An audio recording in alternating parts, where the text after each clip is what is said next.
Hello, everybody, and welcome to Positive Fandom, and welcome to the Burnettwork. I am RM, and tonight we have with us today Darth Plato. Darth Plato, how are you? I'm good. It's a nice, surprisingly rainy but warm at the same time warm day. Kind of a bit of busy day, so I'm looking forward to watching the movie. Yeah, I'm looking forward to it as well, Darth Plato. You and I have been covering so many fantastic historical movies over the last year or two, and it's been a wonderful ride. Recently, you and I reviewed Napoleon, the movie that has come out in the cinemas just a few weeks ago. And now we're reviewing a movie from 1970, Darth Plato, Waterloo from 1970. Darth Plato, what can you tell us about this film? I've never seen it. I've heard of it, but I know nothing about it. Do you have any insights or thoughts about the film before we get started? Well, it was made by I think it was made by the same director that did War and Peace. He might have been replaced in the project. It was shot in Ukraine. There was a number of places they wanted to shoot the movie, but they settled on Ukraine for some reason. I'm not sure if it had to do with rights or if it was a cost reason, but that's where it was. There were a lot of extras on this movie. I think I might be wrong about this, but I think it's the largest number of costume extras in any movie even to this day, and that probably will remain, given digital being what it is. So it's probably going to have like a Gettysburg feel to it that we watched before. A lot of extras. Yeah, that is very interesting points that you make about the film. I was completely unaware of that. And of course, I just love, if you go, guys, to the main page, you'll see the poster art for it, which my face is covering, but it's fantastic poster art of Waterloo. And because it is specifically talking about that battle, which I'm assuming, Plato, I expect to see a lot of detail in this. You mentioned the incredible amount of extras, the most ever. I'm also going to be on the lookout for that. This film is about 2 hours. I don't know whether there was ever an extended version, but I'm so excited, Darth Plato, to see what's in store for this film. I've never seen it. Have you seen it, Darth Plato? Oh, several times. Okay. So you know what's in store. I have Oh yeah. no idea. I'm excited for this. We've been doing these watch parties and really enjoying ourselves, talking about the history and also the cinematic effect that many of these films will have, with people pretty much focusing on watching films these days. I know a lot of people will probably most likely see that Napoleon film that came out, but if you're interested and have another chance to watch something else, check out this Waterloo film that we're watching from 1970. Guys, we have the counter on right here at the bottom. It says we're at 20 seconds, and we're going to start this film. Darth Plato, are you ready? Beam. Let's do it. Okay, everybody press play now.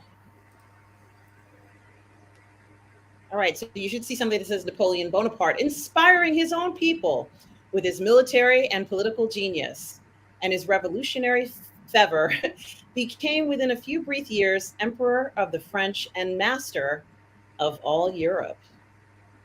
The music is wonderful too. In 1812, after 15 years of victory, he met with disaster in the Russian campaign. By 1813, defeated by the combined forces of Austria, Russia, Prussia, and England at Leipzig, Napoleon was driven to the very gates of Paris, there to await his destiny. This is so exciting. Yeah, I don't think the English were at Leipzig, but that's a minor point. Yes. And so Napoleon is being portrayed by Rod Steiger. Mhm. I believe the scene is in Italy. The architecture. So the battle scenes itself are in the Ukraine, but this I believe is in Italy. That's a grenadier. And hello, Daniel Berry out there. Hello to you Yeah, these are tonight. very good costumes. Yeah, that's this looks great, and of course the setting is fantastic as well. But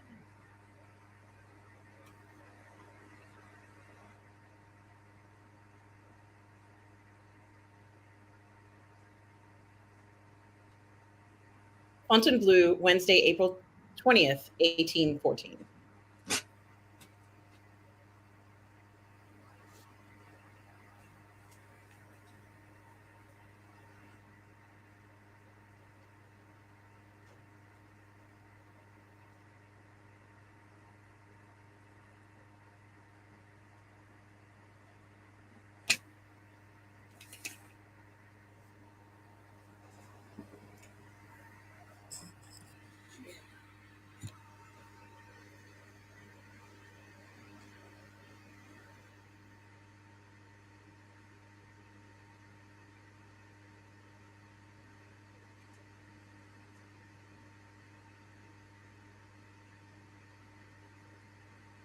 Yeah, I don't think he actually wore glasses, but that's fine.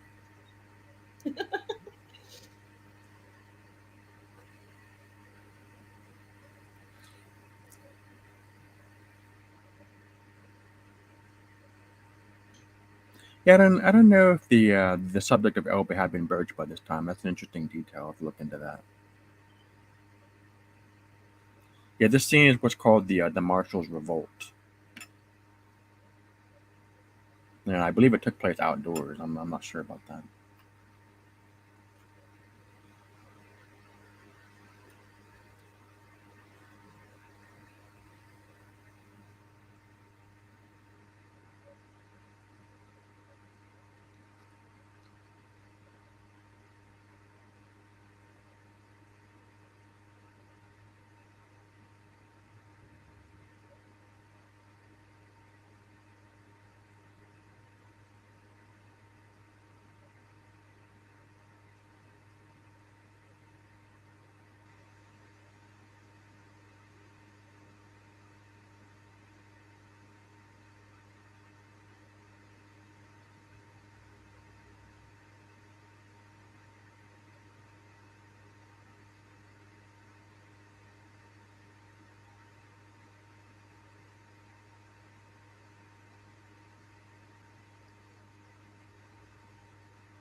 Yeah, he's presaging the future there. He wouldn't have said that.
And hello to Tom Jr. Jackson, who says hello and please click the like and subscribe buttons.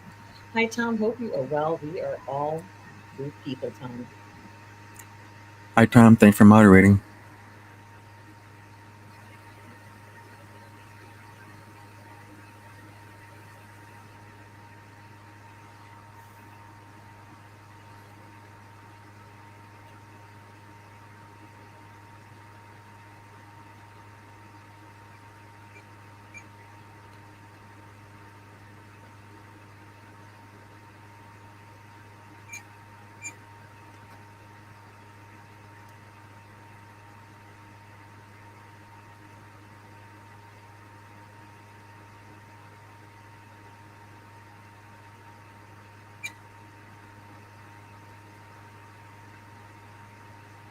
Look at those costumes.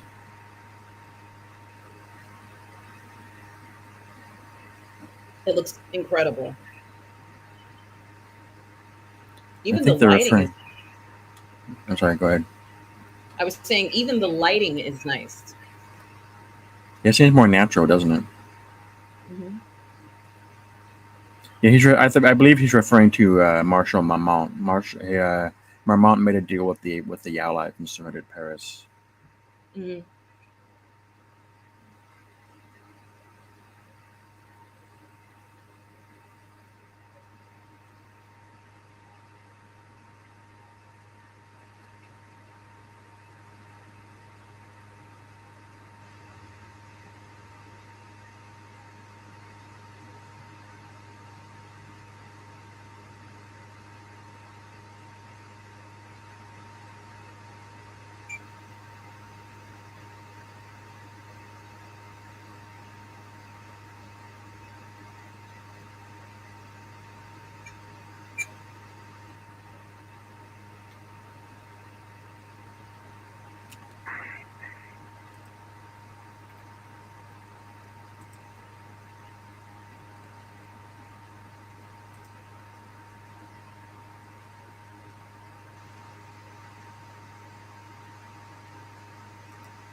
I mean, we can hear Darth Plato, we can hear the quill scratching against the paper. Really nice. It is, yeah. This is already a better movie than what we saw 3 weeks ago.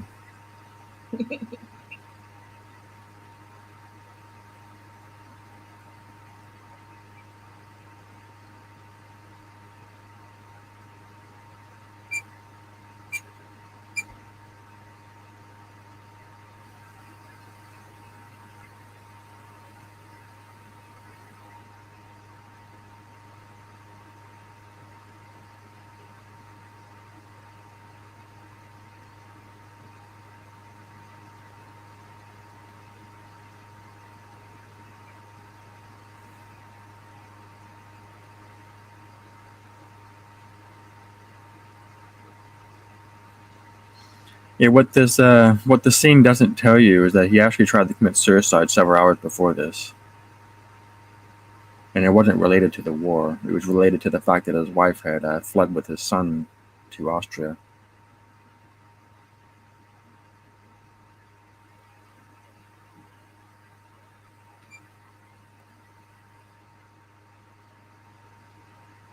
All right, so this is his farewell speech to the guard. This really happened.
And there's the title.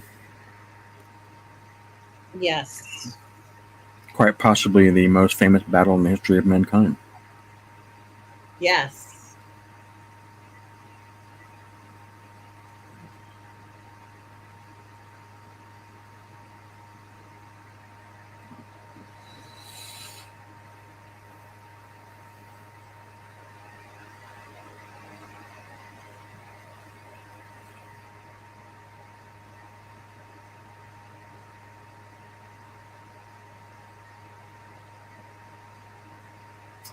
I like the music too, Darth Plato. It's really good.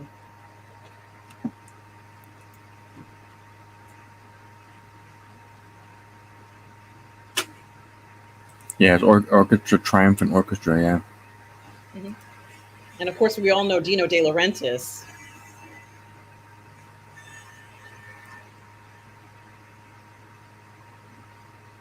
After 10 months, Napoleon escaped from Elba. In a desperate gamble with less than 1,000 men, he invaded the mainland of Europe. Yes. It's not over yet.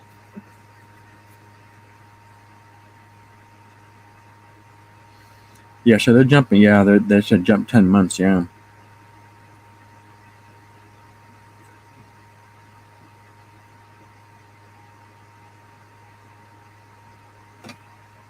No, they didn't show Josephine at all in this movie. Josephine had in between this time had died. Mm. As Orson Welles as Louis XVIII. That's a good depiction of him.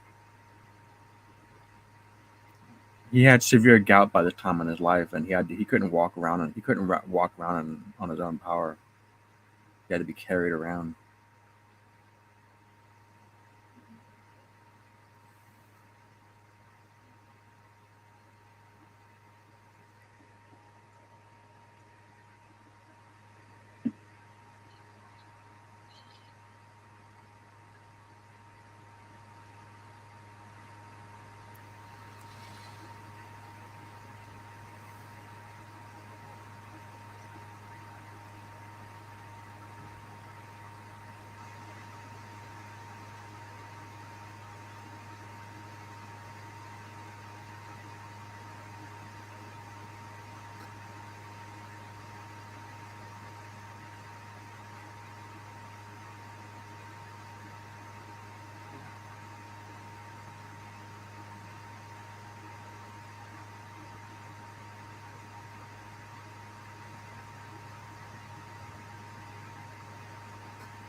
Yeah, he really did say that. And did he do that? He said that he would bring Napoleon back in an iron cage. And I guess what I'm asking is, was he able to do that inevitably? No.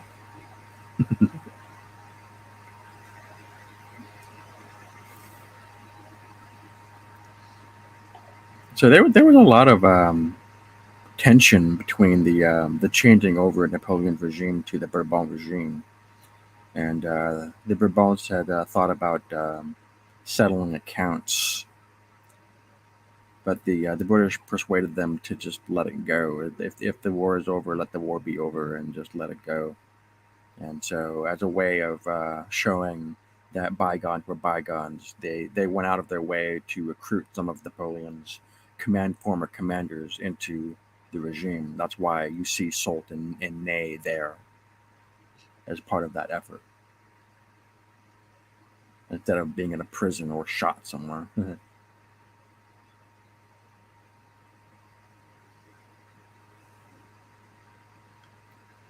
This is someplace south of Grenoble, I believe. I believe this is where the scene was. I don't mean the scene in the movie. I mean the event itself in history.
Such a beautiful shot.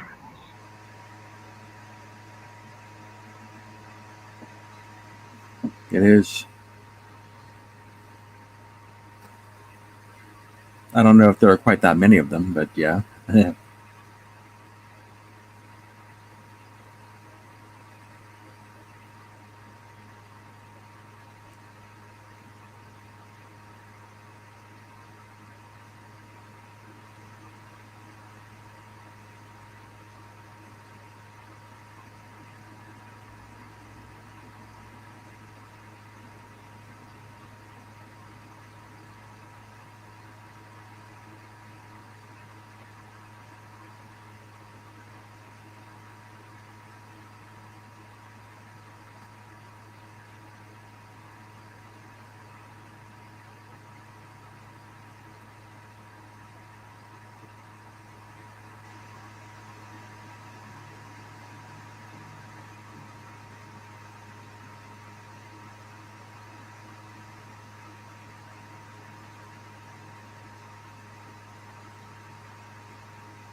I'm so happy.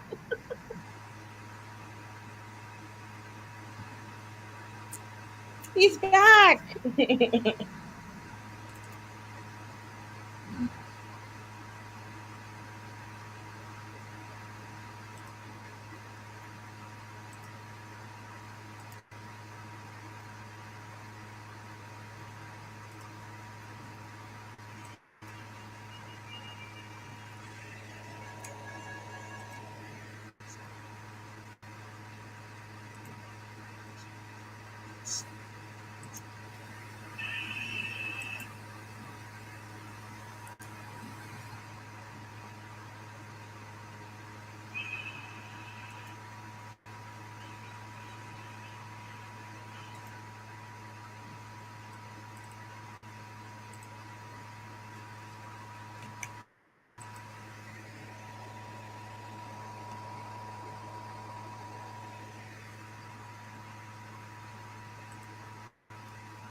That's a lot of extras.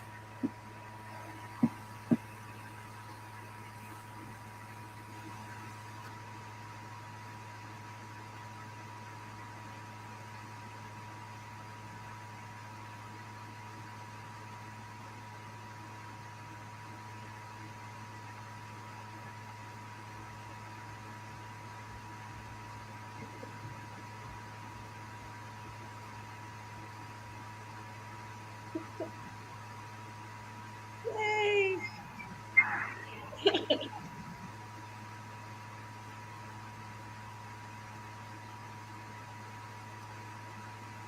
There's absolutely no doubt where the allegiance of those soldiers stands.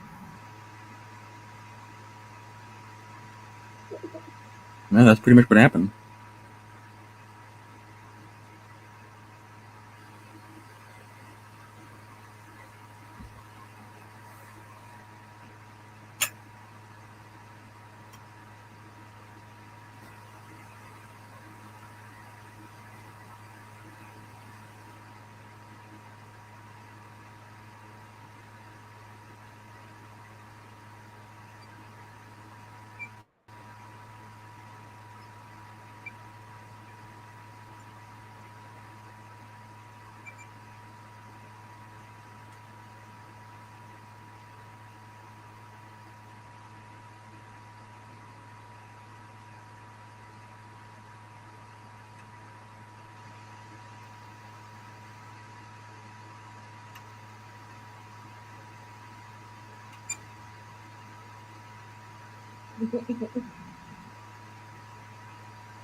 A little jarring that they're speaking English, honestly.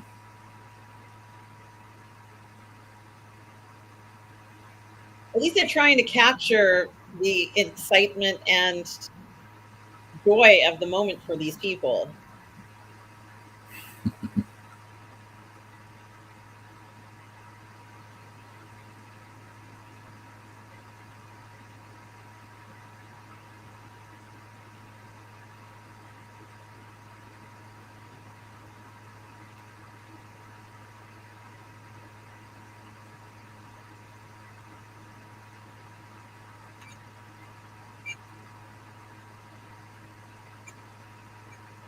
Yeah, the monarchy had fled by this time.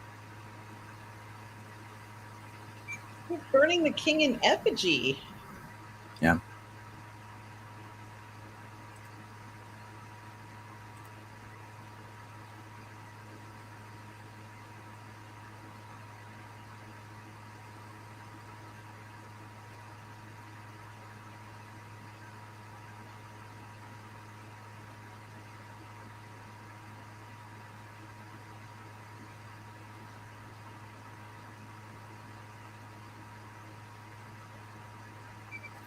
Louis the 18th.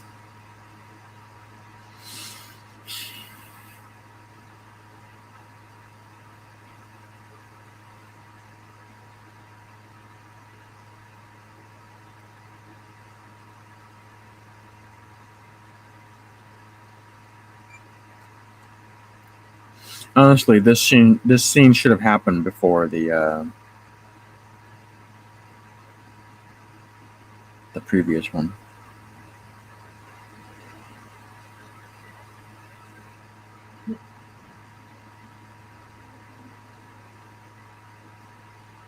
The cheering, like it's almost deafening, isn't it?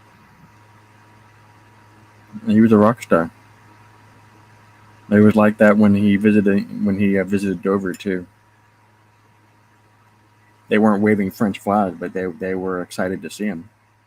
He had that effect on people. It's precisely because of this that he was sent into exile to St. Helena later on. Because they didn't want people to see him and get excited. Is that it? Like he created excitement and Yeah, stirred. That's right. He freely went to England because he thought that they would just let him live there in peace. But when London officials saw the crowd reaction to him being there, they thought we can't let him stay here, so they sent him to St. Helena.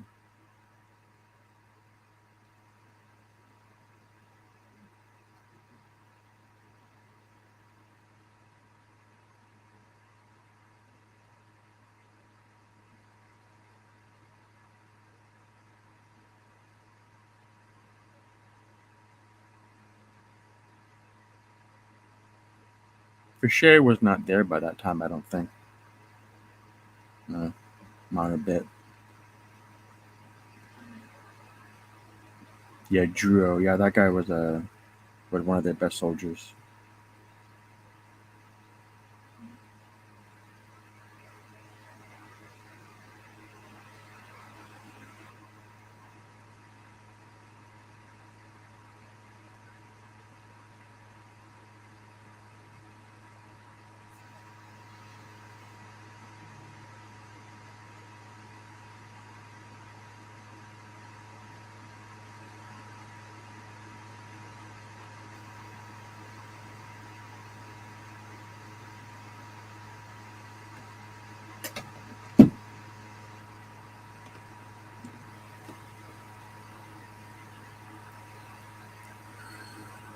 Yeah, a lot of historians have criticized Napoleon for making Soult his chief of staff. Yet he I'm sorry. wasn't. Can you repeat that? I didn't hear it. Some historians have criticized Napoleon for making Soult his chief of staff because he wasn't that kind of a general. He was an outdoors battlefield general. He wasn't a bureaucratic sit behind the desk kind of general.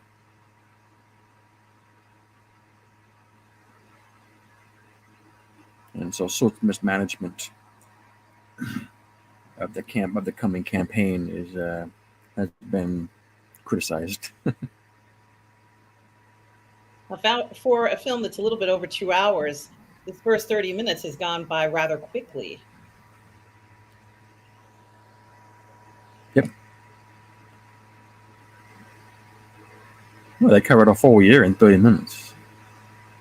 And Napoleon movie that was like what 10 years. Yeah.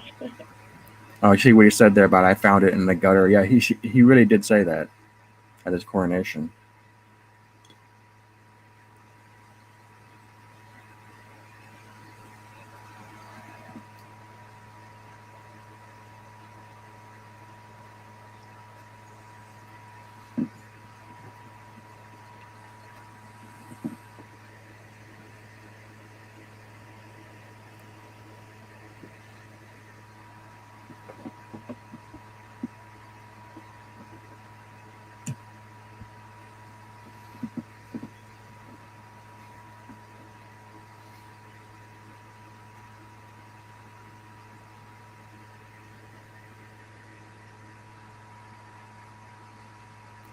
That's an interesting way of putting it. It's kind of like saying that a mob that wins is called a nation.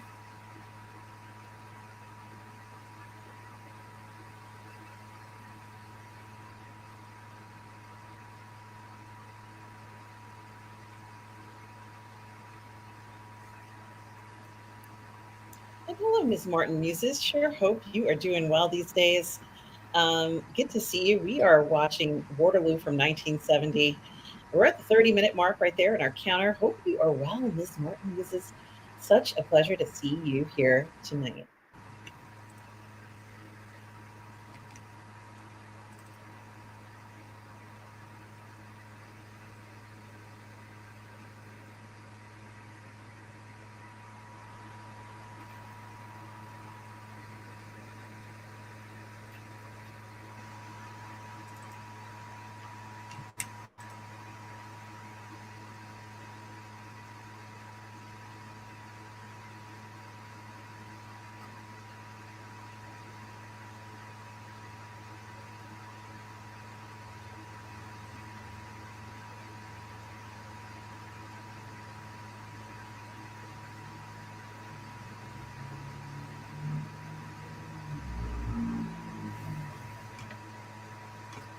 This is a good scene. I can see him doing that.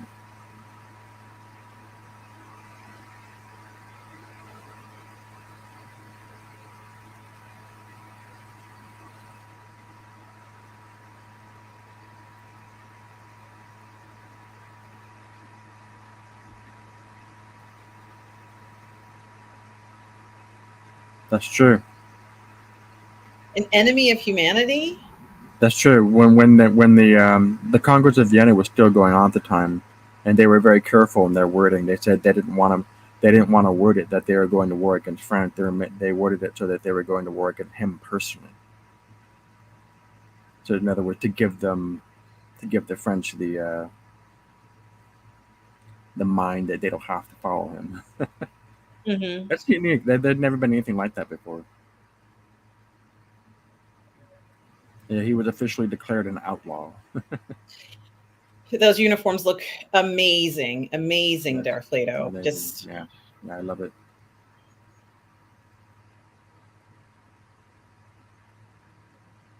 Yeah, his old 19th century bathtub.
Yeah, Julian Mushkin is here who says, promote this man to corporal. He knows how to defend a poor position. Love this movie.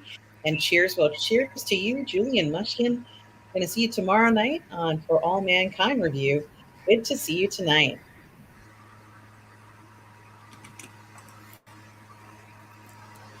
Oh, this is supposed to be the Duchess of Richmond Ball. Okay. I was going to say earlier, I'll say it now. This movie is overly stylized. So they are exaggerating a lot of what happened. And this is a perfect example of this. That is way too nice a looking place for where this ball was held. The actual ball was held inside a coachman's construction depot. So it didn't have I hear you, but I chandeliers. love it. I love it, Darth Plato. I love the way it looks. Don't you love it, though? Yes, It it looks does look good. great, but that's not where it was held. It was a very makeshift thing that was thrown together at the last minute.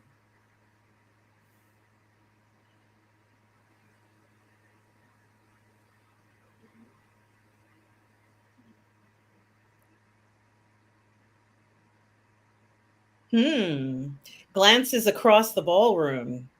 Yeah, there weren't that many ladies there. There was probably maybe 25 ladies there. There were probably about 250 men.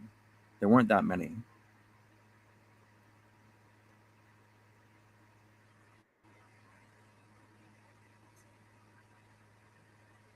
I believe they call this Cock of the North.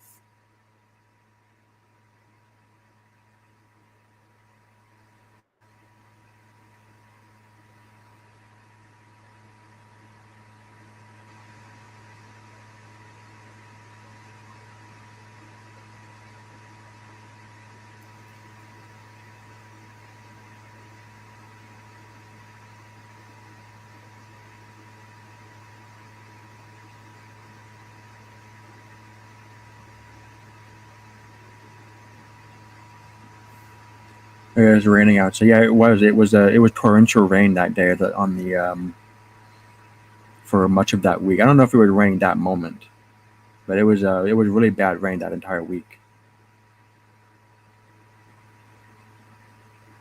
Man,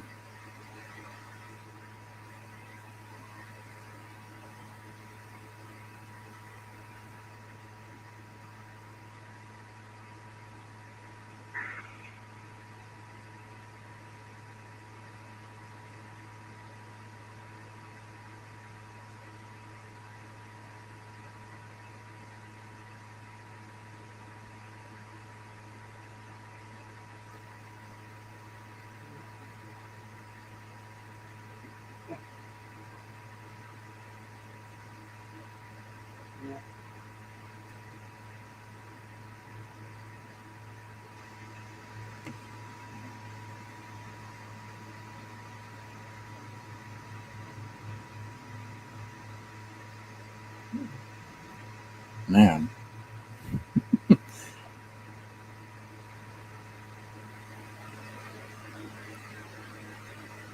he did. Yeah, he really did say that.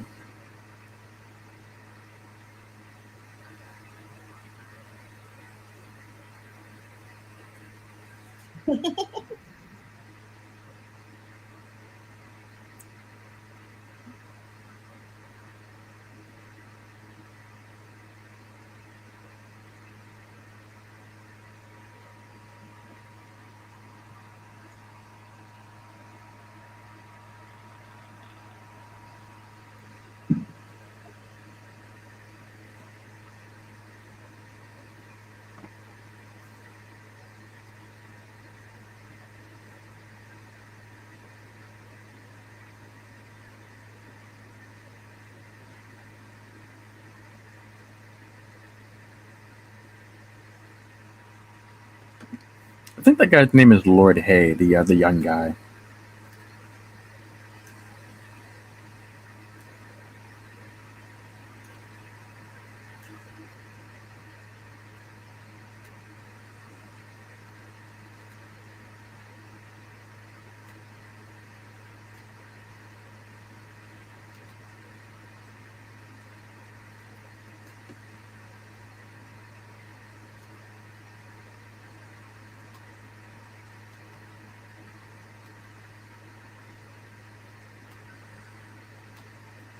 Yeah, this is a very idealized portrayal of Wellington, unfortunately. The real guy was, shall we say, quite possessed with padding his own image. Then again, so was this man.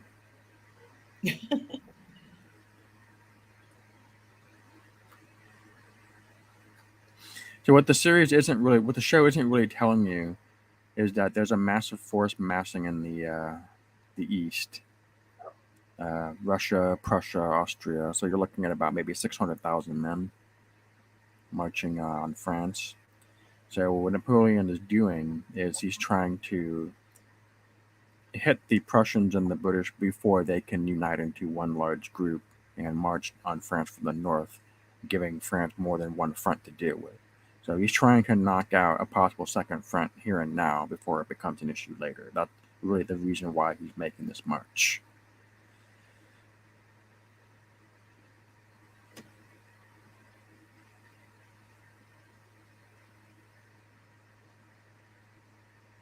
Look at this weather. It's fantastic.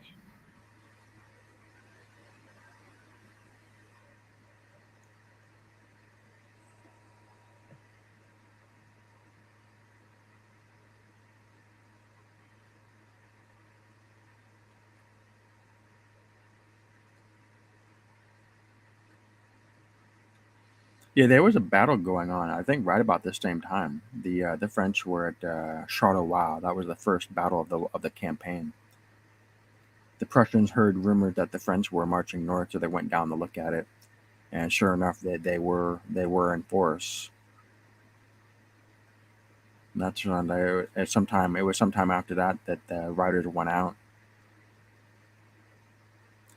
So riders went to Blucher. Blucher didn't believe the rumors, but somebody on his staff had the good sense to send word to Wellington. So it was right about this time of the evening.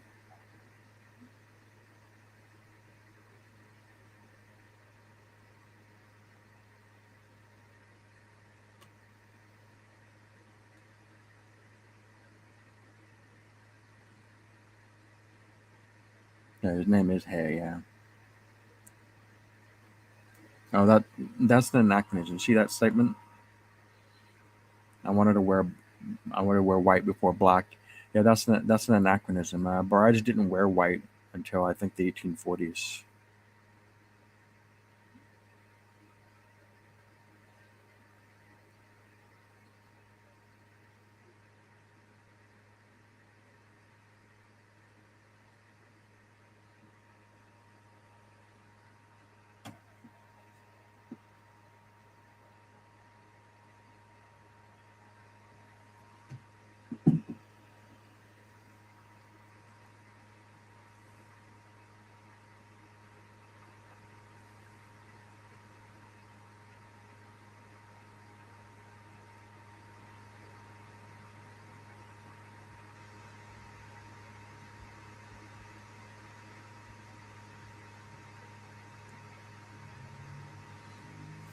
Then Picton was the head of the Fifth Regiment, I think.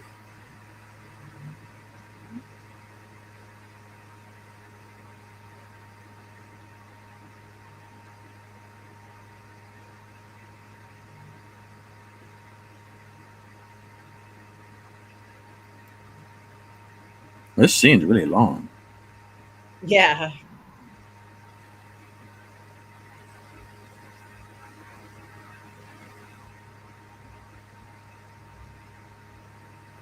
This is like a Versailles size place. Yeah, I'm sorry, but this is way too exaggerated. Beautiful, but it's exaggerated.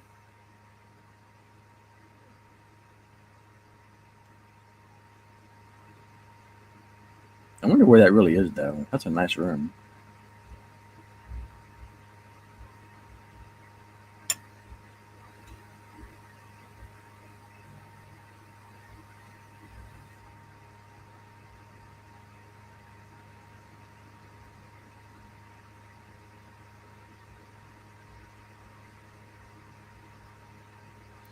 That's true. It was a Prussian officer that delivered the news. That's true.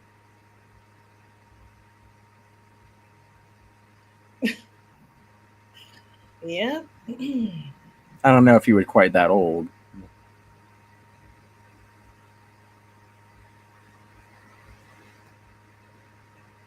And Julian says it's a good contrast for the carnage, Oh, he did not know that Napoleon crossed the border. That's false. which will follow.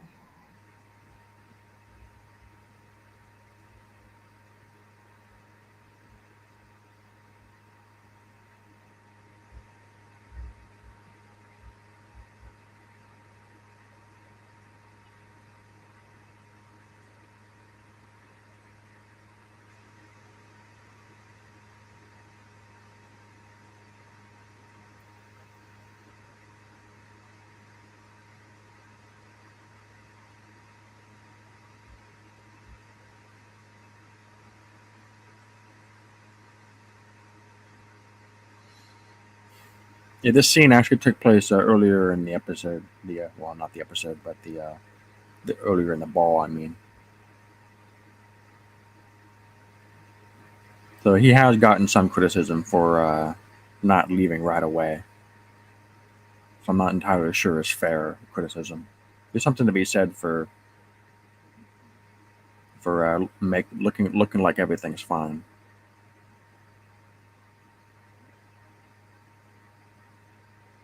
But many of the officers did leave.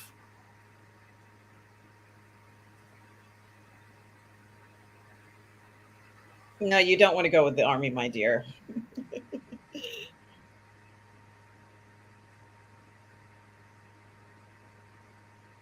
I don't know if that's actually true. Do you allow ladies to go to Spain? I'm not sure that's actually true. She may never see him again, but there are plenty of other soldiers. Yeah,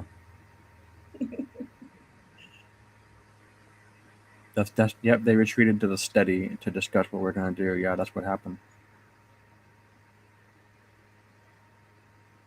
And guys, we're at 47 minutes into the film already. Darth Plato, this is going rather quickly. But I think the reason why the film seems to be slipping by rather quickly is because it's entertaining to watch. Yeah, it is. Yeah, it's a wonderful movie. But whatever criticism I have of it is outweighed by the quality of the movie. Be assured.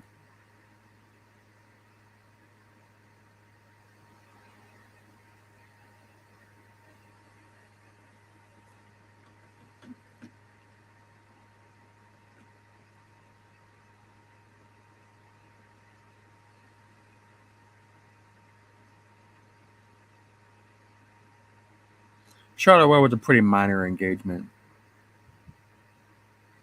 I don't know if it would have been quite that. Just yeah, that's way too much destruction for what really happened at Charleroi.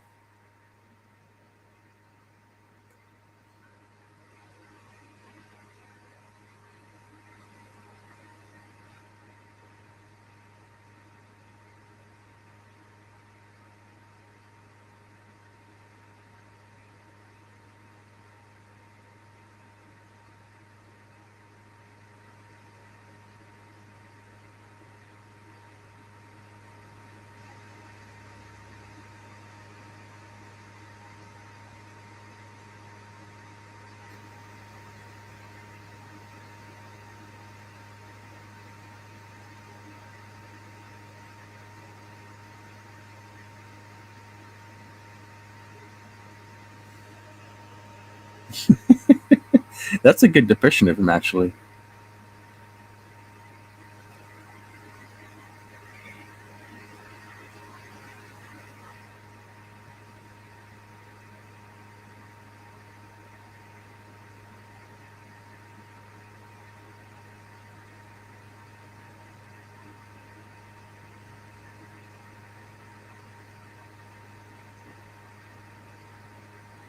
No, he retreated to.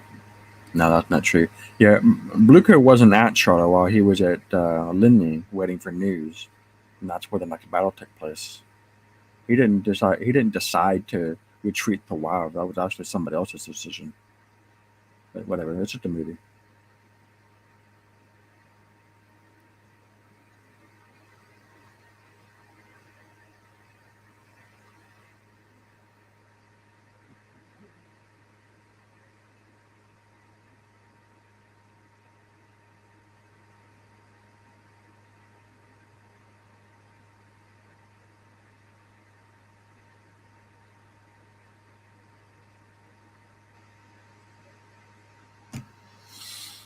That's it. That's all he says. Eesh. Yeah, they could have did that scene better.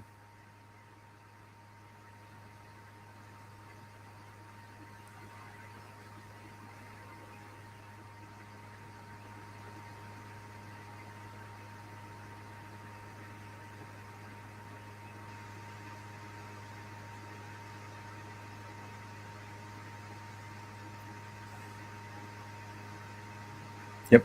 Yeah, he really did say that. Yeah. He was afraid. He was afraid of what the papers thought of him. Like I said, he was constantly trying to pad his image, so he was always making comments about that.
Yeah, he said that. That's true.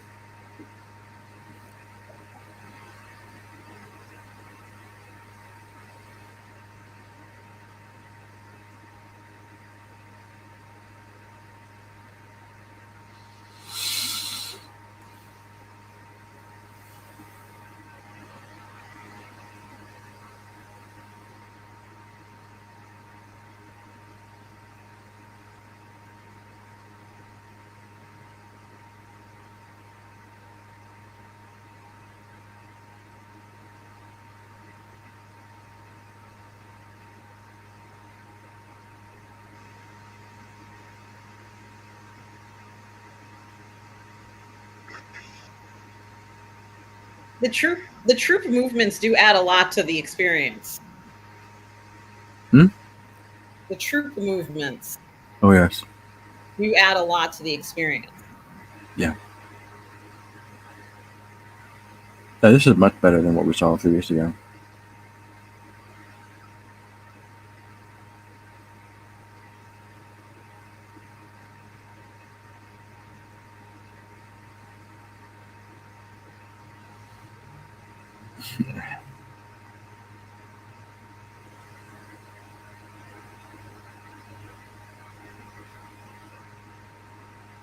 Yeah, I don't think he really said that, but whatever. There's something to be said for having a natural barrier at your side.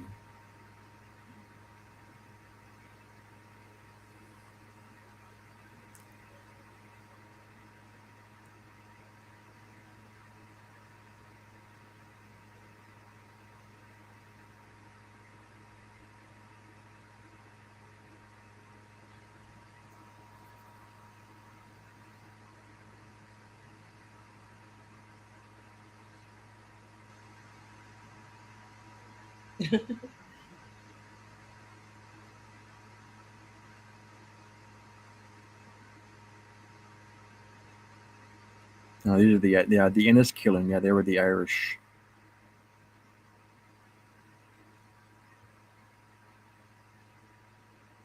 Yeah, these poor guys.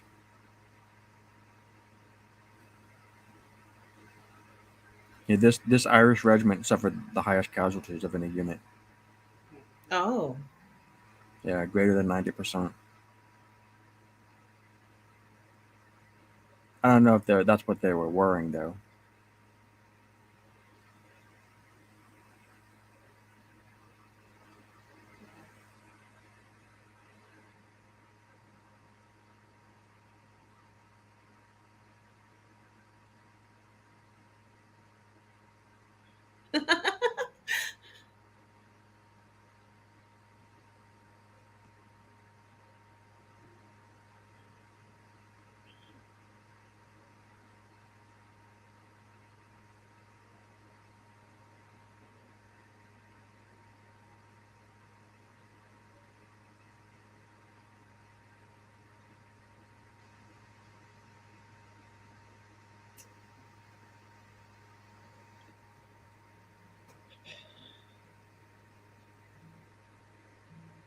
He's not kidding.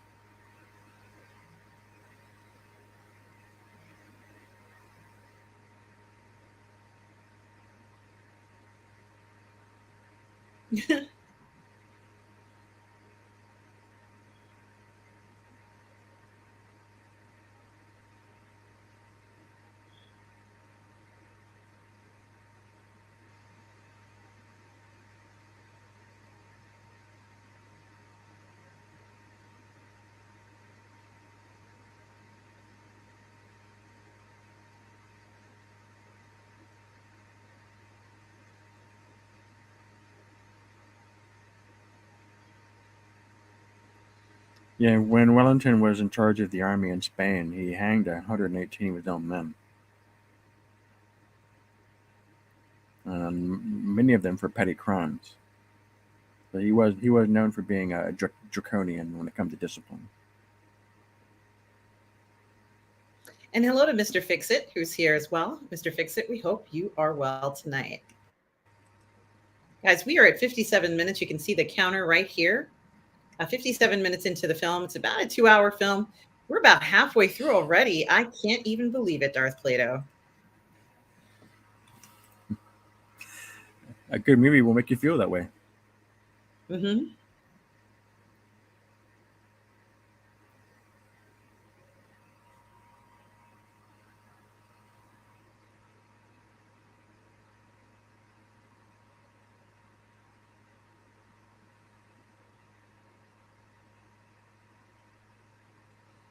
It's basically what he did was he detached almost 1/3 of his entire army to chase the Prussians.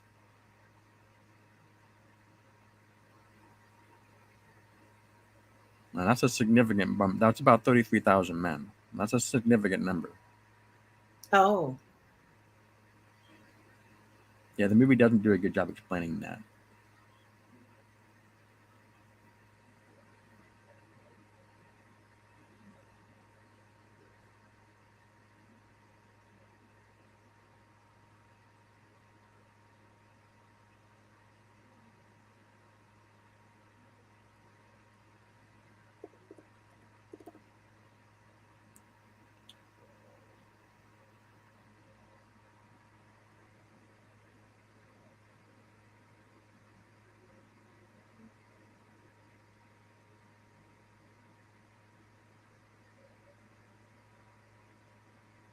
This is a good scene.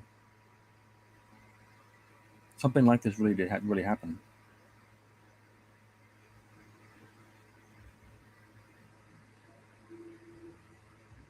Yeah, Muffling. That was the guy's name. Yeah, the Prussian liaison.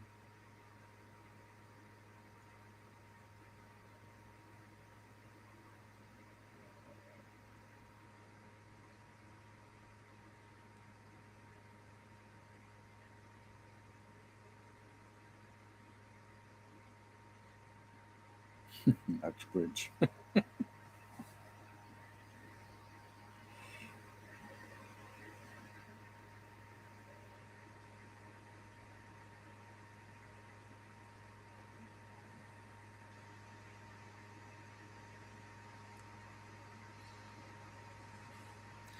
another thing movie doesn't tell you is Wellington and Uxbridge, his second in command, they didn't get along really.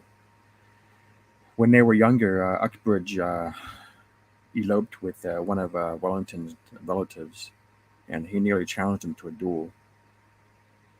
And Wellington never really forgave him for that. And so he was very arm's length with Uxbridge, and he never once invited Uxbridge to any of his meetings or explained to him what he intended to do. So Uxbridge was always in the dark about what the army was doing, even though he was the second in command.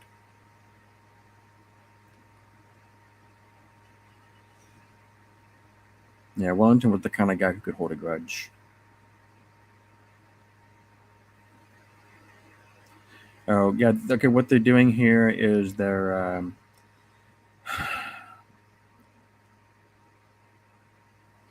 is something that French historians have tried to push. This is kind of BS that Napoleon was his health was failing, Mm-hmm.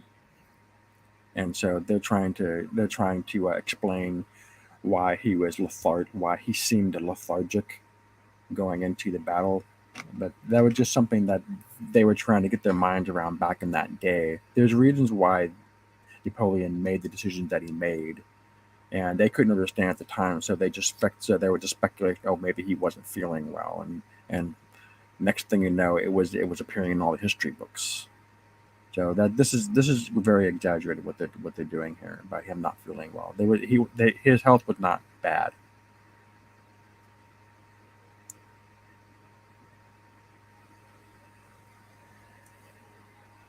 He averaged 7 hours a day on horseback. He was feeling fine. Wow, that's impressive.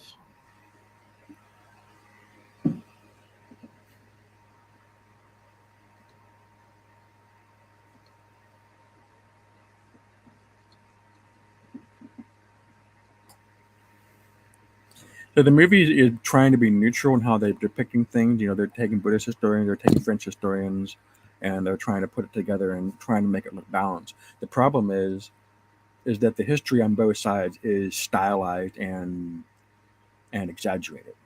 And and as I said before, the last time we talked about this, Napoleon is quite possibly the most polarizing figure in the history of mankind, aside from any religious figures, of course. So people have a knack for bending over backwards to defend him, or just going out of their way to criticize him. There's really no middle ground, and very little middle ground in Napoleonic scholarship. It's really a dog eat dog kind of world there. It's really shocking. So then, is there any group of people who are going out of their way to romanticize him? Oh yes, that's what we're seeing. Everything we're seeing here is a romanticized portrayal. That's what I was trying to say about it's overly stylized. Wellington's depiction is very romanticized. It doesn't really show his. He was very curt with people. He wasn't always very flattering. He had a knack for insulting people to their face. He wasn't as well mannered as they're trying to make him look like. That's just the fact.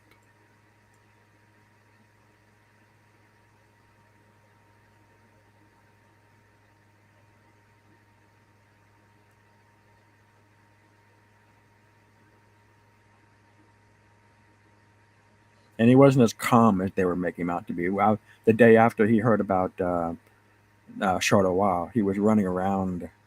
Well, not literally running, but he was moving around quickly and exclaiming, "I've been humbugged! I've been humbugged! I lost a whole day's march! I lost a whole day's march!" And he was witnessed by about 50 people, so it's well attested.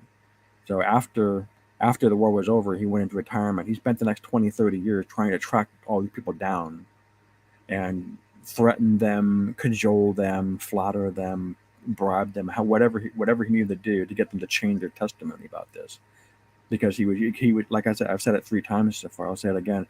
He was obsessed with padding his image. And if someone wrote a negative piece about him in the newspaper, he would challenge it. He would say he would meet him and imply that there would be a duel. Wow.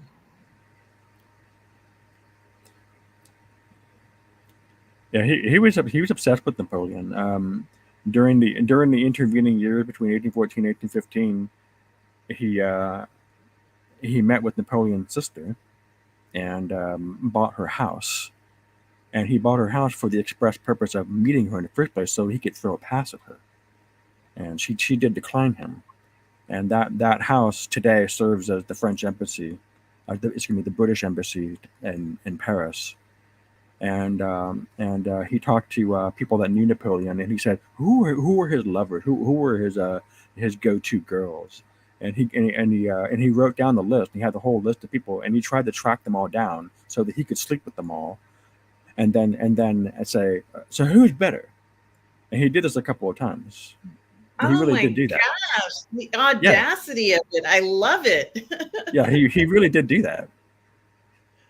You don't get that sense at all That from the from this movie that he's like that. that is audacious. And you don't hear many people challenging, the ex-girlfriends of their enemies in in who performs better. I mean, Yep. I have to say, that deserves its own film. Yeah. He was quite a character, Wellington. But then again, so is Napoleon.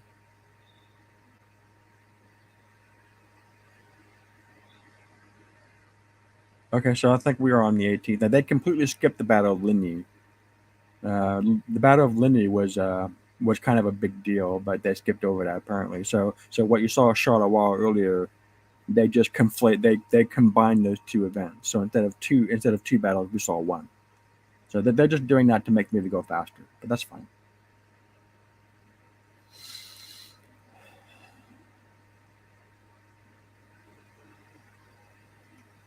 So it is true they did have breakfast together like this. He was very relaxed. He was very calm. He didn't feel pressed for time.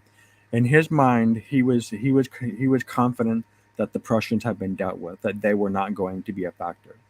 So he felt that he had time on his side. So that's why he appears relaxed. Which brings me back to what the French historians were saying about trying to make up the story that he wasn't feeling well. That's why he wasn't moving fast. He wasn't moving fast because he didn't think it was an issue, not because he wasn't feeling well.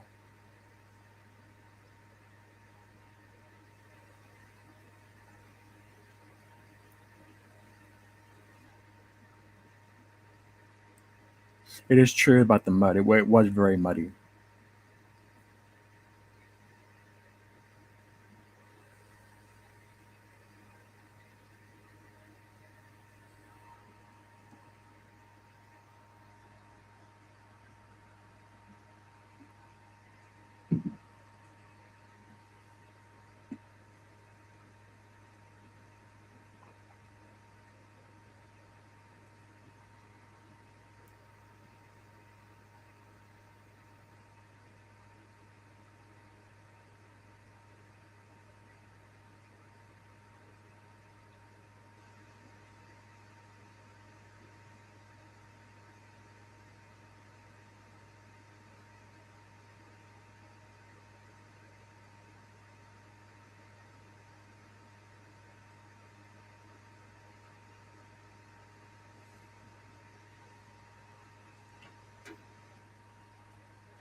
Yeah, this scene is being exaggerated also.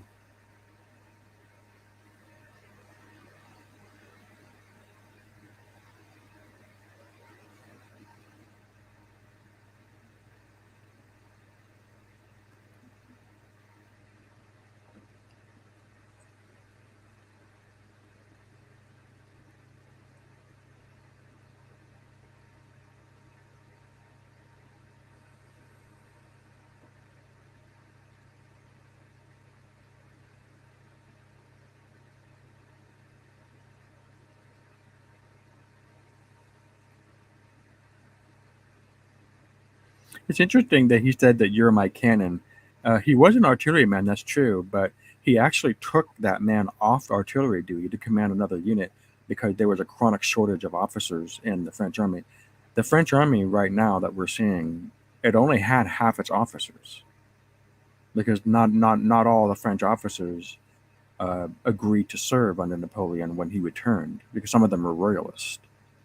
Hmm. In fact, at Charleroi, one of the generals under him was a royalist, and so he was a major general, and five of his men they defected to the Prussians, and they told him everything about what Napoleon was doing, what he was planning, and the size of his men, and etc. So that was one of the reasons why Napoleon was spreading out some of his experienced commanders, some of his royal guardsmen. He took some of his royal guardsmen and put them in other units.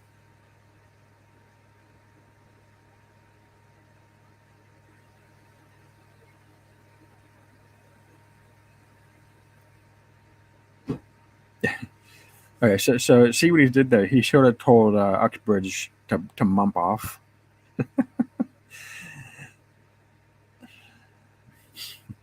So they showed something that really happened. He never explained himself to Uxbridge ever because he didn't like Uxbridge, but they didn't really get into that in that scene. So that scene was that scene is okay. It's a funny scene. I just love the shots are Yeah, beautiful. yeah, this is amazing. Yeah. And by the way, it would have been 90-degree weather. Have you ever been in hot weather where it had recently rained, where it's really muggy weather?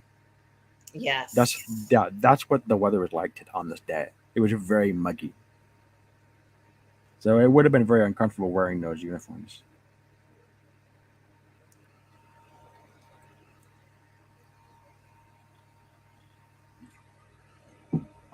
It's June 18th. It's 3 days before summer. This is Yeah, amazing. It yeah, looks yeah. so It looks good. wonderful. Yeah, it looks very wonderful. By the way, this is in Ukraine. The setting. Hmm. It's stunning. It's a few steps away from virtual reality. Yeah, it's a still shot. You see how the smoke isn't moving. It's kind of a still shot. Yeah. Oh, look at that. That's amazing. Oh, Yeah. he's on a vehicle. He had to be. Yeah,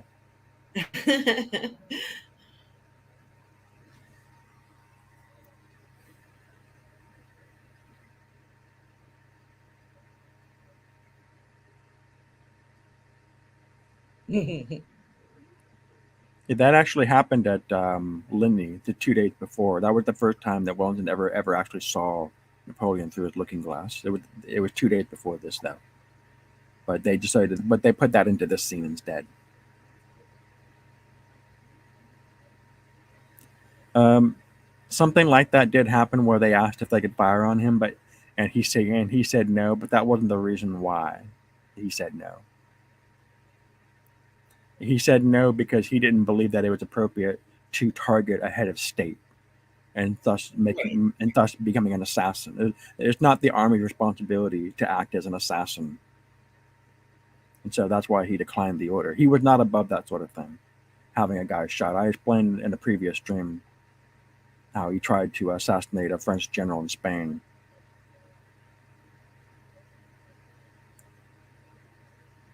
There's a lot of let's say military culture in this film, which is Yeah, like very interesting to see. it is. Yeah.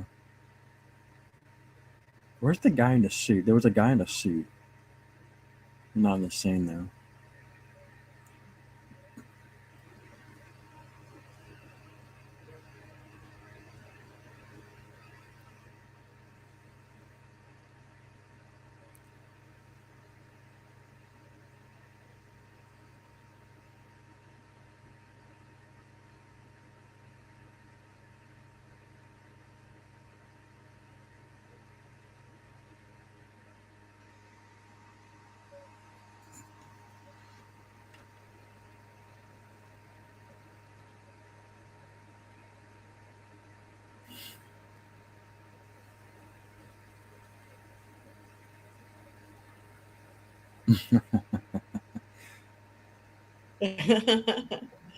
Yes, that's funny.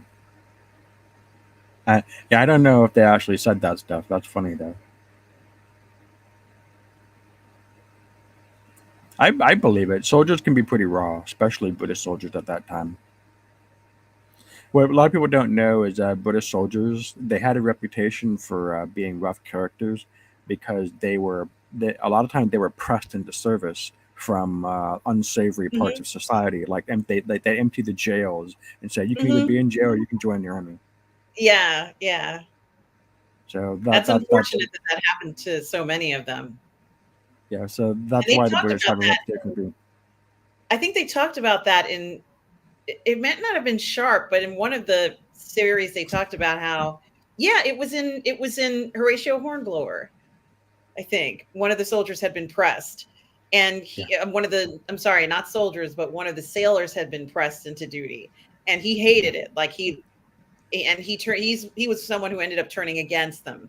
Yeah, So it was more common than the Navy, yes. Because the British Army is tiny by comparison.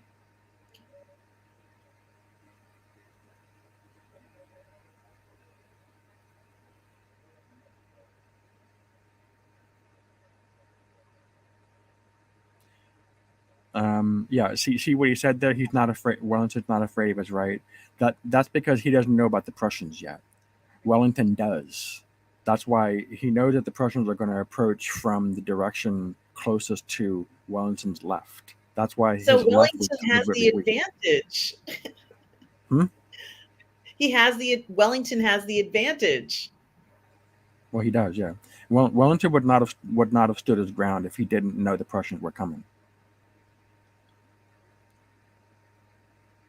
and the fact that the French were that Even Grouchy's people were 34 further away. even the toast scene here where they're, this whole thing, it looks very good. It has a very interesting feel to it, right before the let's say the engagement. It is very interesting. Yeah, it is. It wasn't uncommon for them to do that too, like today's Fox and they all toast. Yeah, it was something they did.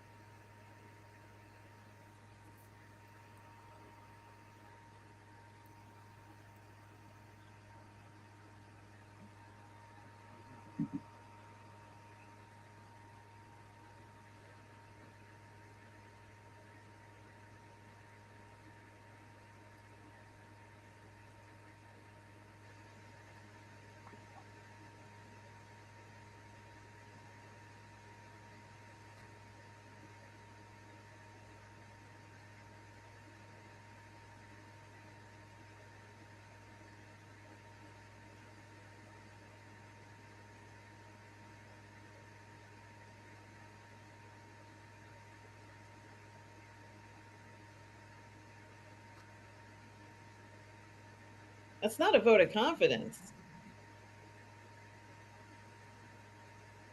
He believed that he was a child of destiny. He believed in fate. He was very superstitious.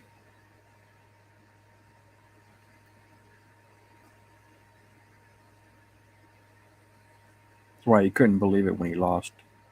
He just couldn't get his mind around it. That's why he was always making excuses and blaming other people.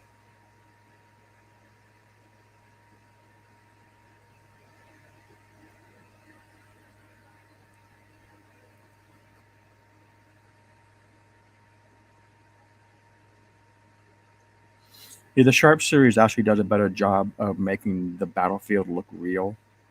Hmm. This isn't quite what the battlefield looks like. The topography is all wrong, but that's fine. It's just a movie. I mean, I have to be honest with you. I don't know all the details of what the battlefield is supposed to look like, but what I can say is this looks fantastic. It does Hello look to fantastic. Bonzo Kilborn, who says, "Hey, popping in to say hello." Well, hello to you, Bonzo Kilborn. Hope you're well tonight. Hope you've seen this film, Waterloo from 1970. We are actually more than halfway through the film. It's been fantastic so far. I've enjoyed every minute of this, from exaggeration to, more exact things. This is a beautifully made film, Darth Plato, and I'm loving every minute of it. I don't want it to end. Hey, did you see that guy in the black suit with the top hat? Yes, I did. Okay, that guy, that's a British officer. But the reason why he's wearing a suit and top hat is because his luggage was misplaced and he lost his uniform. So I don't remember what his name was, but that really did happen. He'll have to call the airline and maybe they can deliver it later. So he had no choice but to go. But he had no choice but to go there in his ballroom suit. Yeah, and also there's actually a surprising amount of controversy in Napoleonic scholarship about when exactly this battle started, and people don't agree. Personally, I think it was 11:30 a.m. If Napoleon had known that the Prussians were coming, he would have moved much more quickly, like as in pre-dawn, not 11:30. Mud or no mud. And this whole sequence here, as it starts, it looks amazing. Yeah, it's called a Even photo with the fur. smoke. I'm sorry, go ahead. It's called a photo fur. Hmm. Even with the smoke obscuring a lot of what we're seeing, it it's great. It looks really good, and I don't care that we can't see certain parts of it. It feels quite realistic, and as if you're watching it, it's really wonderful. Yeah. No, it's a good movie. I think when I was talking to you about the notion of whether or not we had the feeling that the men were behind Napoleon, I have no doubt in this one, for those who decided to go to his side, that they do support him, which was something that I had doubts about in the last film. Here, I don't feel that necessarily. No.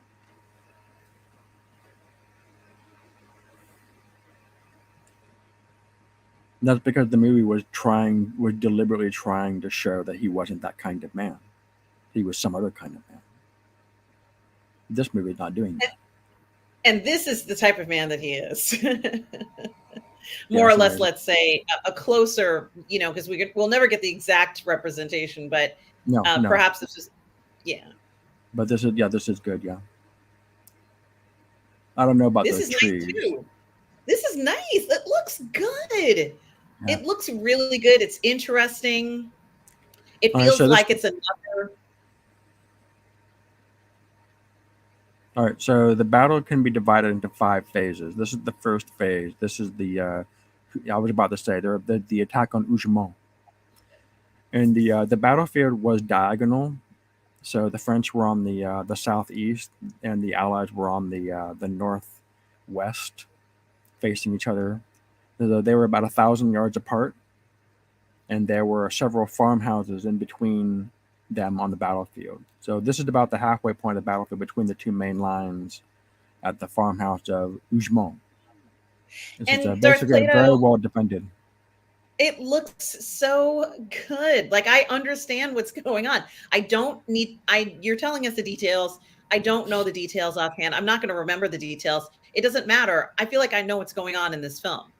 I'm understanding that there are some very interestingly placed obstacles right in the middle of this. It's so interesting.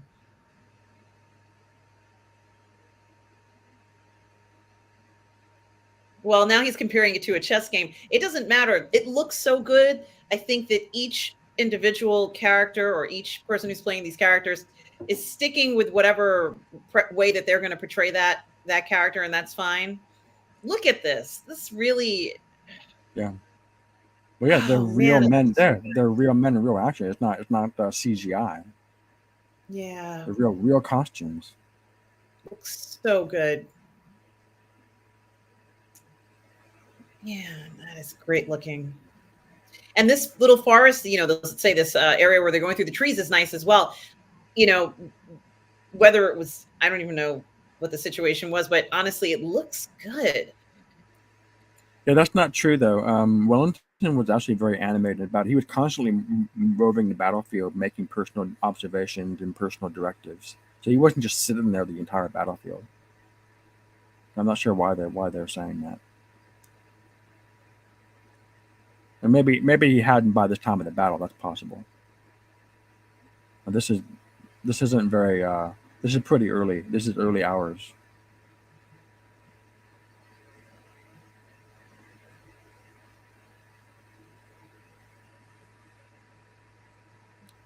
Yeah, see here he is. He's moving around. The guy with the top hat. That's funny. Poor guy.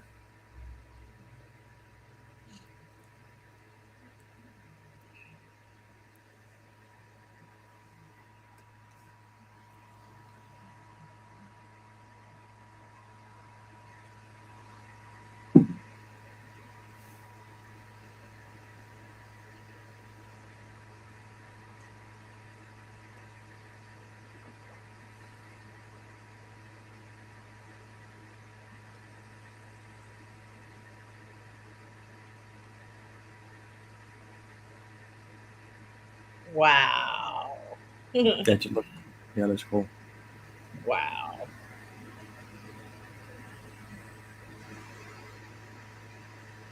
Yeah, that's true. He did say that same old style.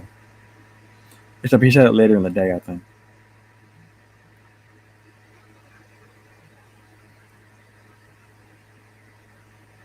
Well, this film really is a feast for the eyes, Darth Plato. And I think people were looking for that in the newer version of Napoleon. They were hoping for something that would do, I guess, even a fraction of what perhaps this film is doing and has done. Well, because this movie was trying to be fair. The other movie wasn't.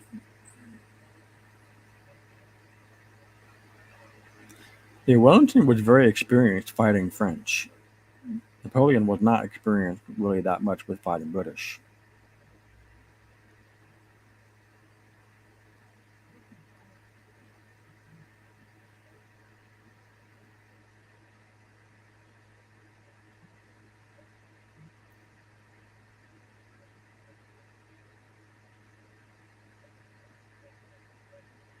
They may be combining phase 1 and phase 2 here. I think they're jumping to phase 2, which was Darlon's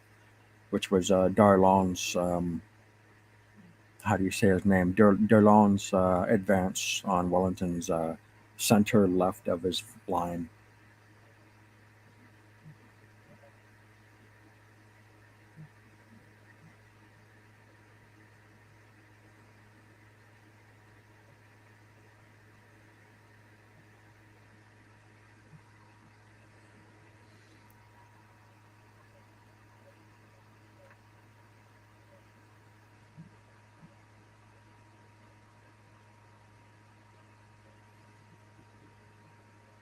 And the music. Even the little drummer boys. Yeah, I think they would have been further. They would have been further in the back though.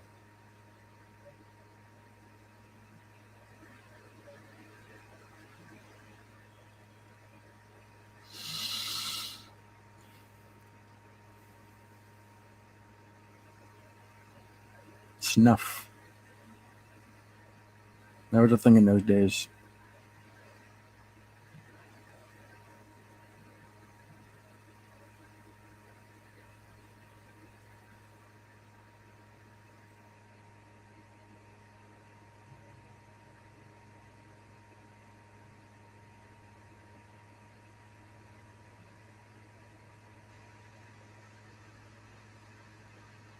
What a weird exchange.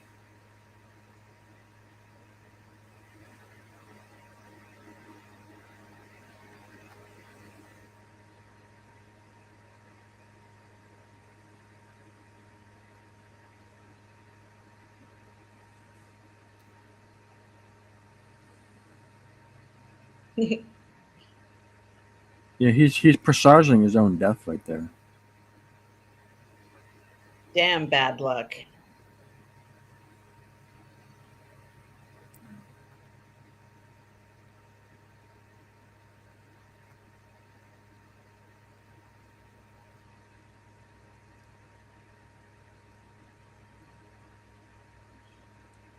My mother is watching Turner Classics right now, and Willy Wonka and the Chocolate Factory is playing. She was calling me, and she said, "Did you want to see that?" I'm like, "I'm watching Waterloo, Mom. I'm watching Waterloo." I'd rather watch Waterloo. And guys, Tom Jr. Jackson here is to remind us you can join the Mock Squad member only call squad Zoom calls by becoming a PGS member for just 99 cents a month. Please do check it out, like and subscribe to the Burnettwork, everybody. Yeah, it's hard to tell what phase of the battle they're in just from what they're doing.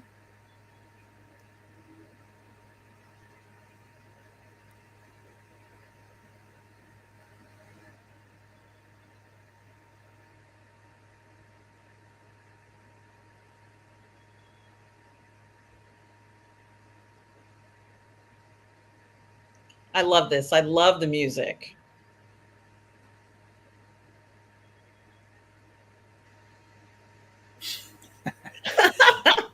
I love that.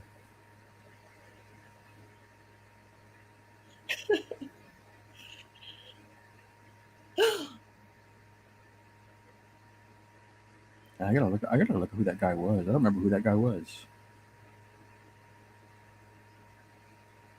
That's right. Yeah, so they're merging phase 1 and 2. So they're countering Darlon's advance, with the Scots Greys. So what really happened was that the French advance got to the ridge right on the British line, and there was a danger there of the line breaking. And the Royal Scots Greys counterattacked. They ran into battle shouting "Scotland forever." That must have been an amazing sight. Yeah. So I think this is what this is supposed to be. Scotland forever.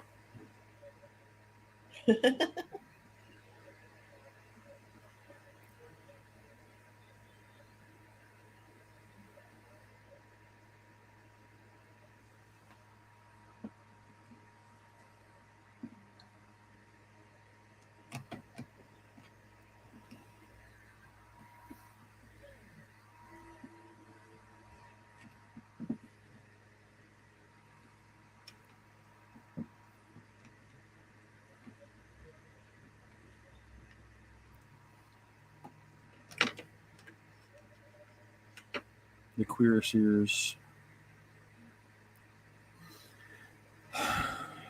Yeah, the French made an error here.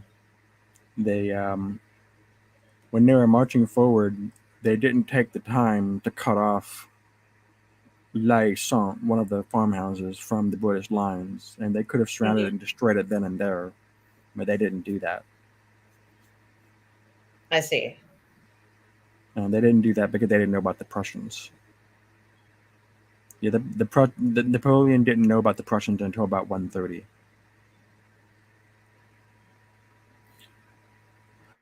This is nice too. The slow mo. So the Royal Scots Greys. Hmm? This is nice. The slow motion. This is nice.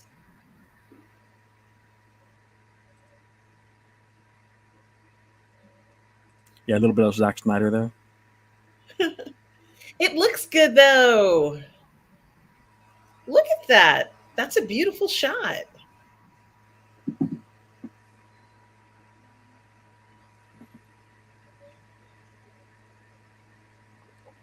And by the way, when this movie was made, this was the seventh largest army in the world.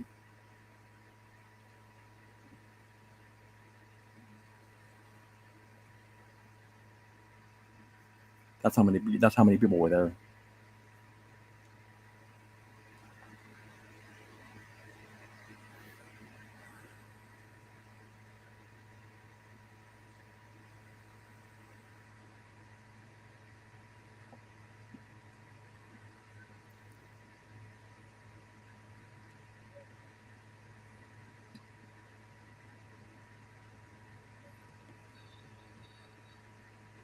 Yeah, this is definitely the second phase. This is what happened. Yeah, when the British counterattacked to push Darlan's corps back, they went too forward, and their momentum, for whatever reason, their momentum just carried them too far forward when the French counterattacked. So the British, who had been the one pursuing, then became the pursued. And this is what's happening here. They got pretty far close to the line, but that doesn't really matter. They couldn't be supported. Yep, there we go.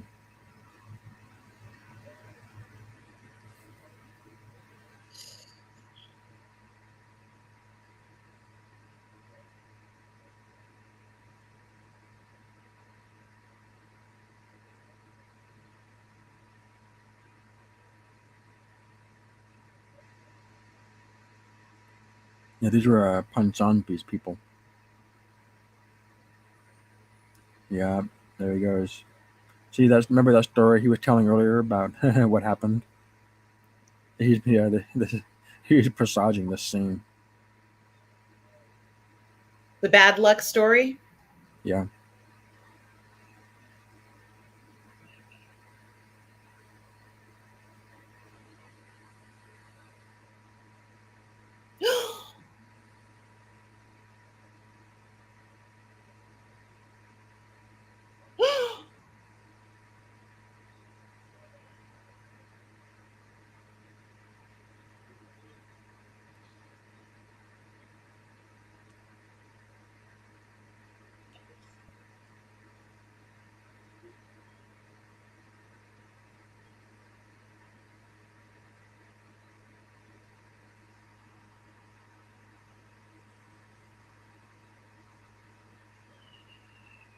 So I think we're moving on to the third phase now, which was Nay's attack.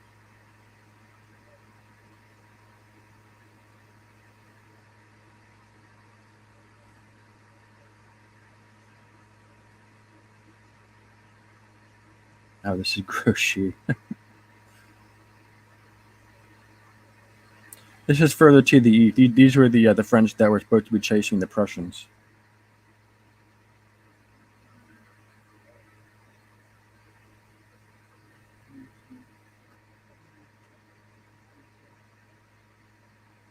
You're already divided.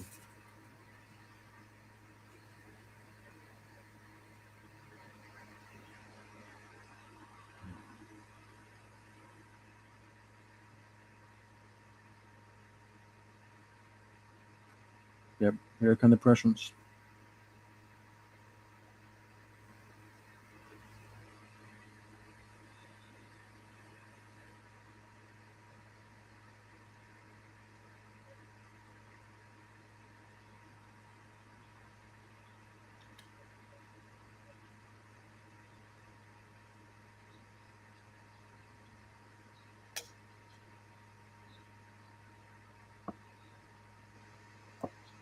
No, that's not true. He knew darn well they were the Prussians. They're just trying to make it dramatic.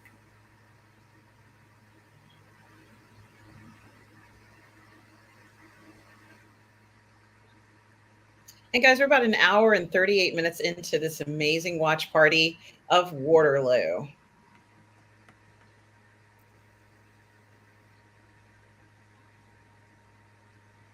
About 30 minutes left. I can't believe it, Darth Plato.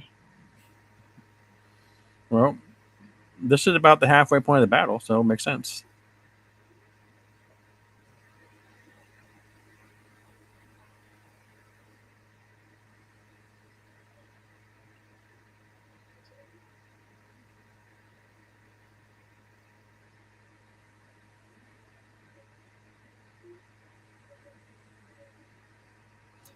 Yeah, remember what I said earlier about La Haye-Saint? Yeah, he's regretting now not taking it when he had the chance. So now they're gonna send. So now they're gonna send Ney to attack La Haye-Saint, which they could have already done. So this is gonna unfold over the next 6 hours. What we're seeing here.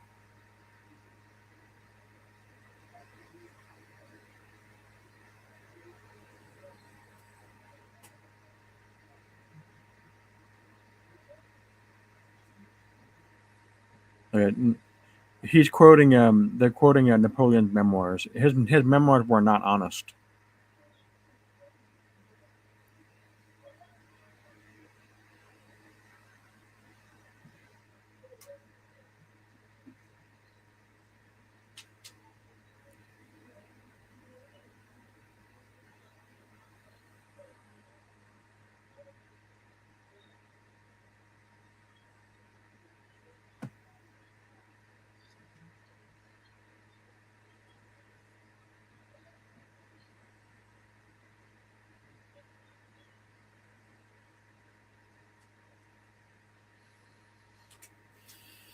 He didn't collapse like that.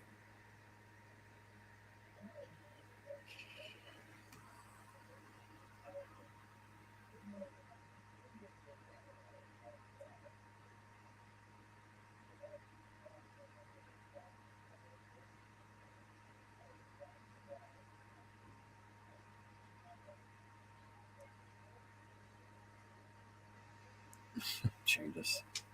Yeah, yeah, they're quote. This is right from the French historians.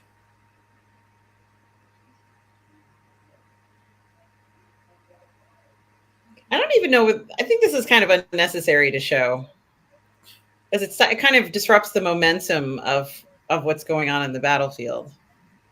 You mean from a cinematic thing? Yes. Okay. Because what they could have done, if they wanted to, would have been just to focus on, let's say, if they thought his health was bad, then just focus on that. But you can't focus on a battle and somebody being sick on the battlefield. Like, I'm like, it doesn't work. It doesn't make any sense when you're watching it. It also didn't happen. I'm not criticizing this film one bit, however, not at all. It's provided way too much entertainment quality that I've ever seen for this character. So I have absolutely no criticisms of this film whatsoever. Then I'll do it then. Not saying it's a bad film. Not saying that.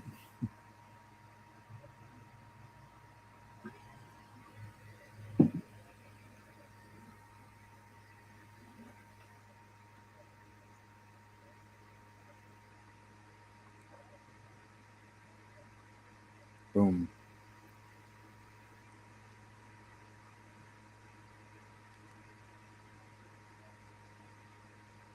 A hard pounding, gentlemen. We'll see who pounds longest.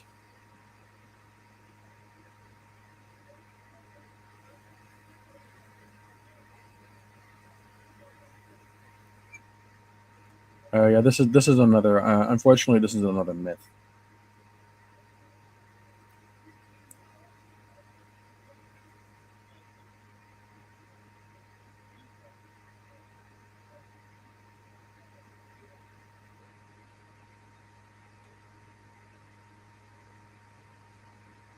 And Napoleon, I think, in his memoirs, contributed to the story. Yeah, what you're seeing here didn't happen.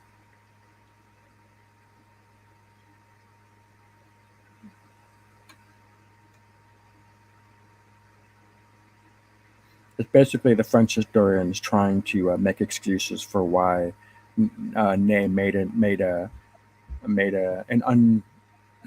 unadvised cavalry attack without support. There he is. There, see, yeah, see, yeah. It's good. It's good for TV, but it's not quite how it unfolded, unfortunately.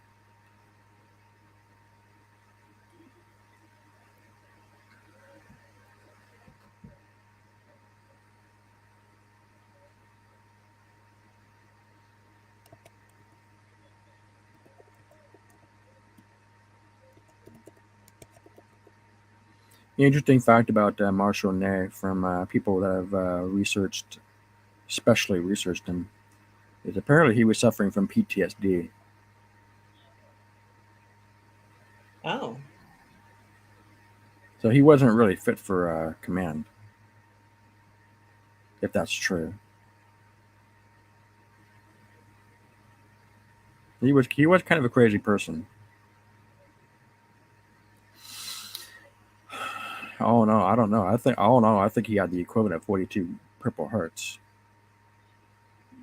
Oh, there's the old. Oh, for goodness sakes! Yeah, this is the O'Hain Road thing.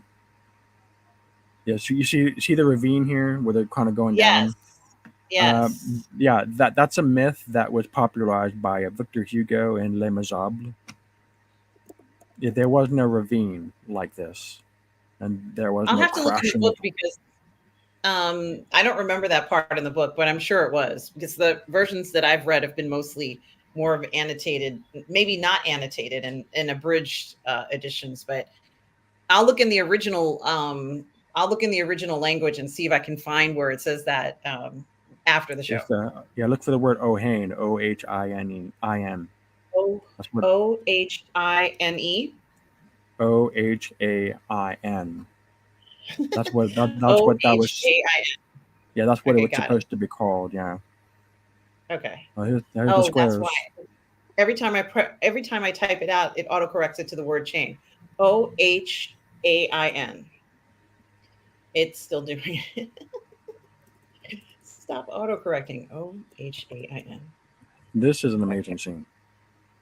That looks now this is what we were supposed to see, right, Darth Plato? Yeah, this is what we were supposed to see. Okay. Well, this is dramatically different than what we saw in the previous film. Even I see a difference. And remember, I'm not a military strategist, nor am I going to remember everything, but this does look very different. It looks different. Yeah, sometimes the squares were hollow. Sometimes they were all packed in. I love it. It looks amazing. It looks amazing. Oh, see. Okay, you see what he's doing there? Yeah, that's BS. He said that in his memoirs. He's not telling the truth. When he says that in his memoir, he's throwing Nay under the bus.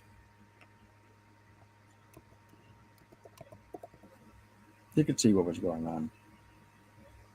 I see. The reason why this attack was rushed is because they were trying. Because they underestimated the strength of the Allied line. They thought they could break them soon, and then turn their attention to the Prussians. That's what they were trying to do. They were trying to rush this through. Like storm the castle, so to speak.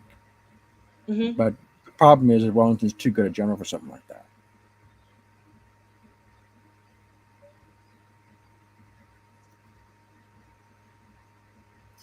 To be honest with you, I think that the way that the film shows what, let's say, the most accurate version of what may have occurred on that day, it looks amazing. It It does. looks so good. There's poor Lord Hay. Yeah, he actually died 2 days before this. He did. He didn't die at Waterloo,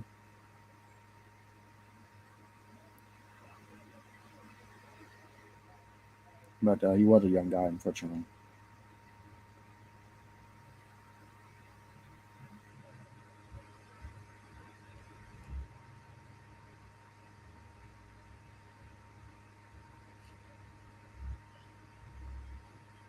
Not sure what that guy's doing.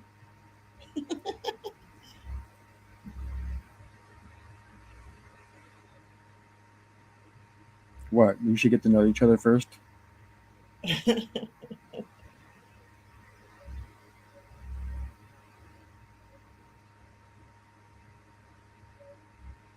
It's amazing looking.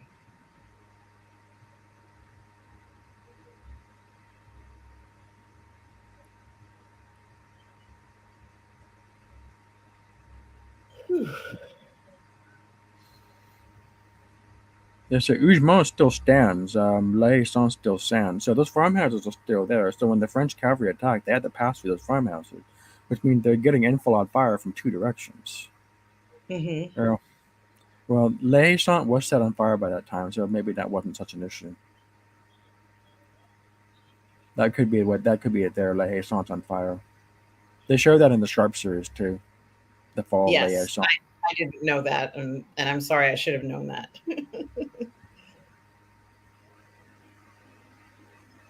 Yeah, the British that were defending La ran out of ammunition, so there wasn't anything they could do. They only had 60 shots per man. As you can imagine, that would go by pretty quick.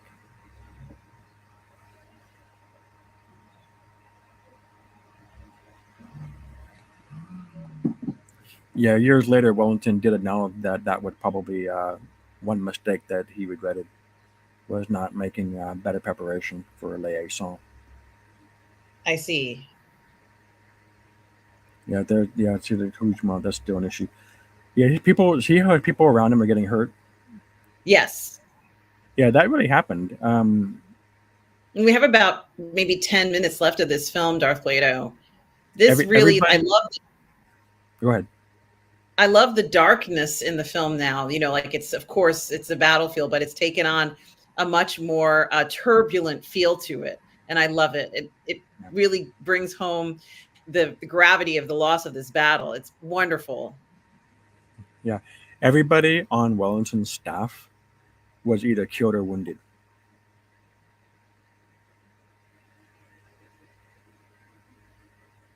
He wasn't like safely way over here. He was quite involved. Hmm. And I'm glad you pointed that out.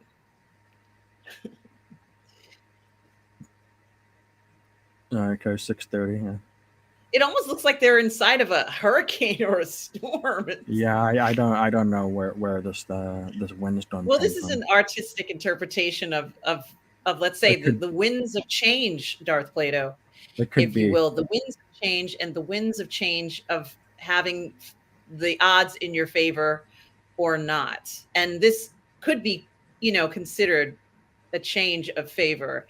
Um, for him at this point, from a certain point of view.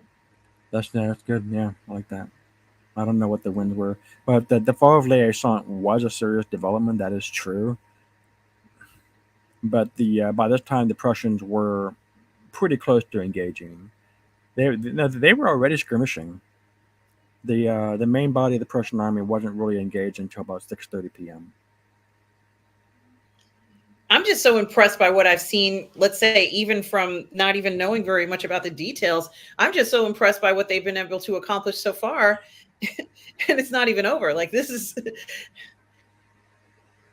I can imagine going to the theater and seeing this in the theater, Darth Plato, in 1970, and what an experience this must have been. Yeah.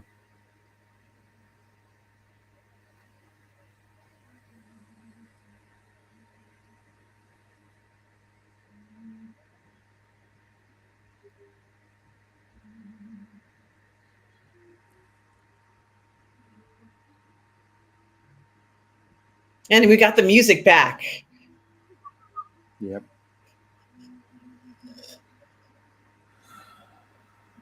Yeah, the fourth phase was the attack on Liaison and Ney's charge.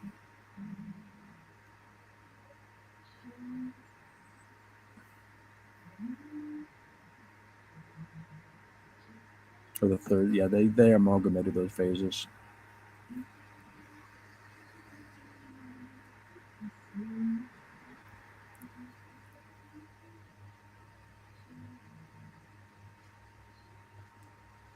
It is true that he did pull men off the left. That is true. That almost had consequences for the Prussians, though, because when the British started to fall back from the left, some of the Prussians observed these movements and say, "Oh, look, the British are retreating. The battle's already lost." And so there was some, and Blucher heard that, and he recalled the Prussians who were up in front. But the guy leading the attack was General Zieten. Zieten had enough combat experience to know that things aren't always what they seem. It's worth to take a second look. So he talked to somebody else that he knew that was experienced, who had been up in the front, and saying, "This is what I'm hearing. What do you see?" Like, "Oh, that report must be erroneous. The British aren't Right. retreating. They're redeploying to a line to forming a new line. The British are holding, and so he did not retreat. If they had retreated, that might have had disastrous consequences for the British, of course. Yeah, another thing that the movie does that it doesn't really tell you, unfortunately, there's 70,000 Allied troops there, but there was only 22,000 British. So they only made up about 1/4 of the army. Most of the army here is Dutch and Belgian and some kind of Germans. There were a lot of Germans here. But everybody's wearing red coats, so you don't really know that.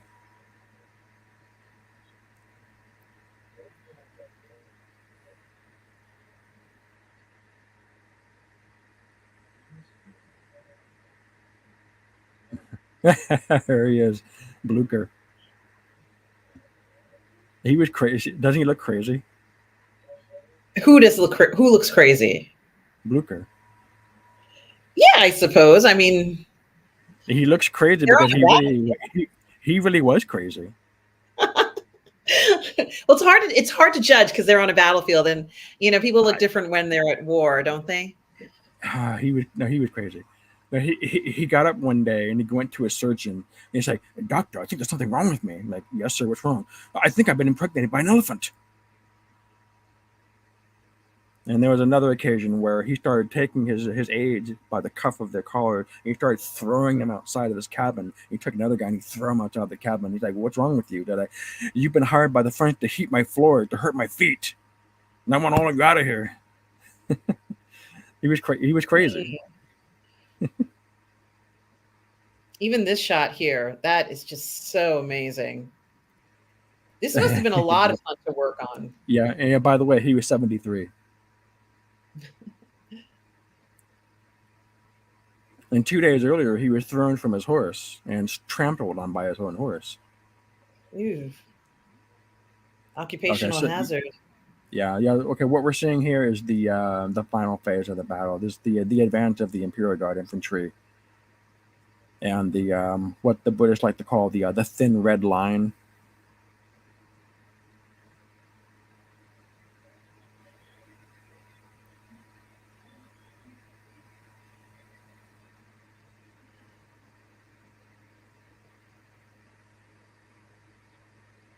Yeah, we're getting to the end of it now.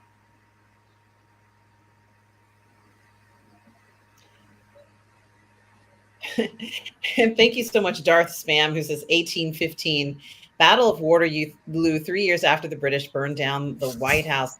Good to see you, Darth Fan. Hope you've been watching this film. Did you see They this film didn't. in the theater? Has anybody here had a chance to actually see this in the theater in 1970? Let me know.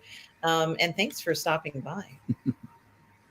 Yeah, they set fire to the White House. They didn't burn it down. I mean, it wasn't called the White House in those days, but that's fine. Oh, see, you said there. I think we understood what he meant. Uh, yeah, he talked about a vibe one back in seven. Yeah, that something like that really did happen. He's talking about Marengo there, but that was like 15 years earlier.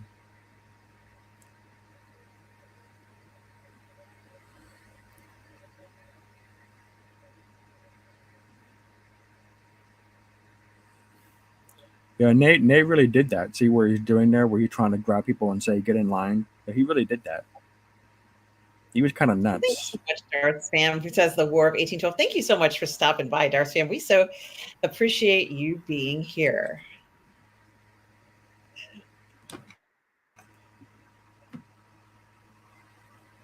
Yeah, I latest songs can't on get fire over by that the time. layers. I was saying I can't get over the layers in this film, Darth Plato. Layers. Yes, the layers, the content, the Oh, actions, the yeah, just everything in it. It's just layer upon layer of, you know, information. And it is unfortunate that so many people died in this battle, but it is entertaining to watch. This is a good yeah, rendition of what happened. This is really entertaining, and yeah. it's exciting. Yeah, it's beautiful. Yeah. Now, a lot of the detail they're showing is true, but it's kind of mixed with some things that are kind of fanciful. Like they We're show gonna Nate have right some there. fanciful shots, right, Darth Plato? There's gonna be certain shots we know we're gonna get that probably never happened, but we still have to expect that we're gonna see those and enjoy a little bit of that. Yeah. No, but Nate really did that though. He stood there and he said, in front of a whole British regiment, he said, "Come see how Marshal of France dies," almost daring them to attack. Now, Pretty Darth Plato, crazy. this film is winding down. Darth Plato, I can't believe that we are on the last few minutes of the film.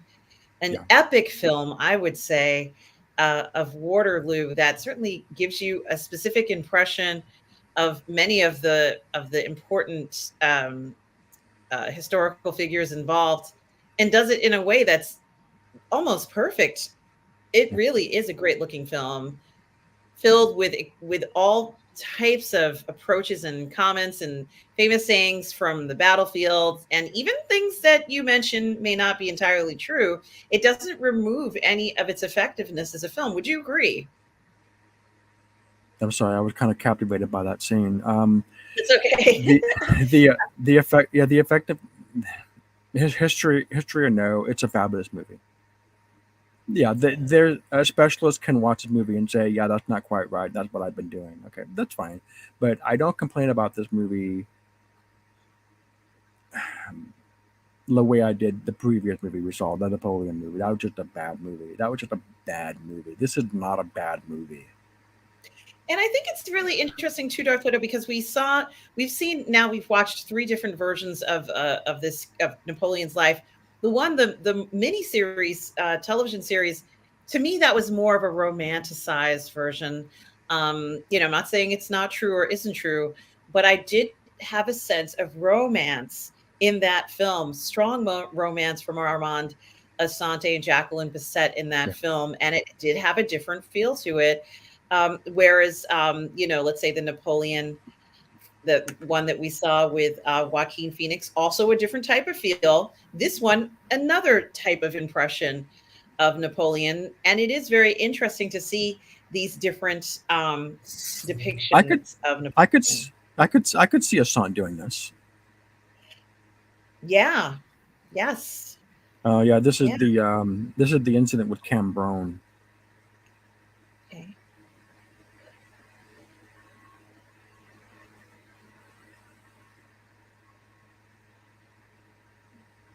That's true. He did say that.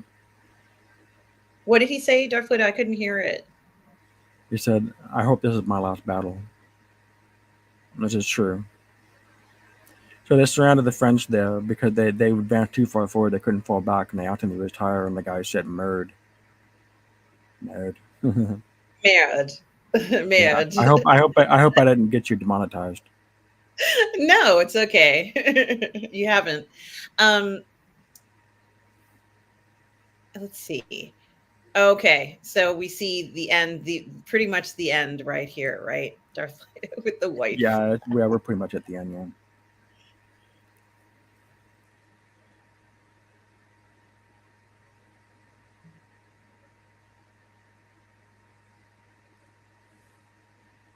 Yeah, this is the bit Victor Hugo here, a little Les Miserables.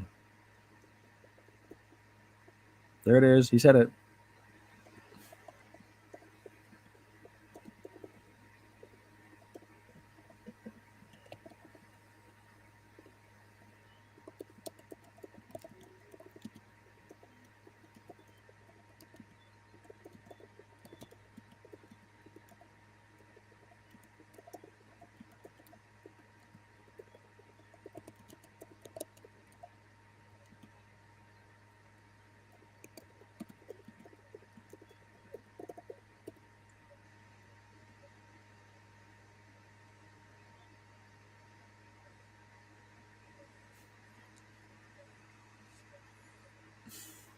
Yeah, they didn't execute them like that. They didn't go down like that.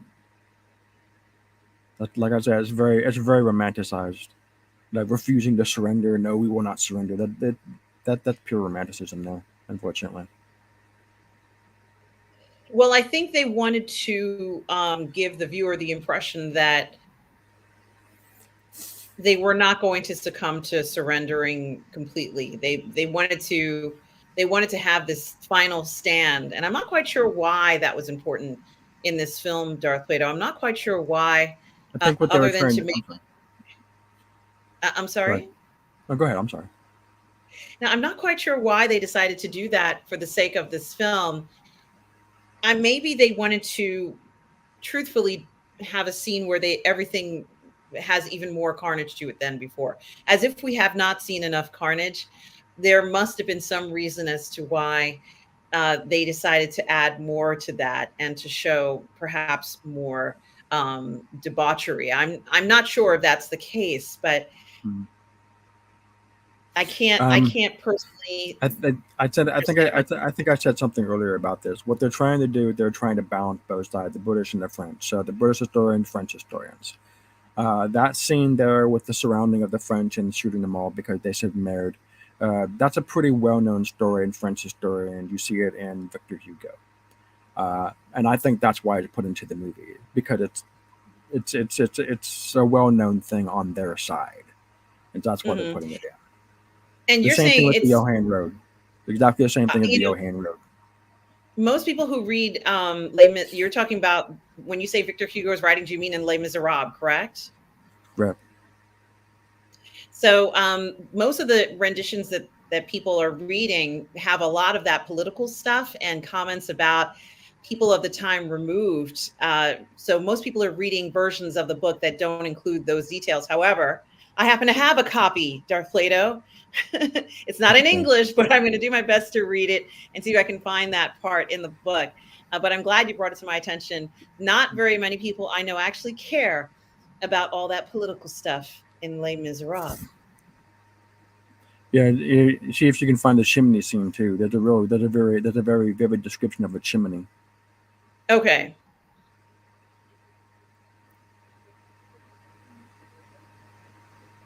By the way, did you read my poem?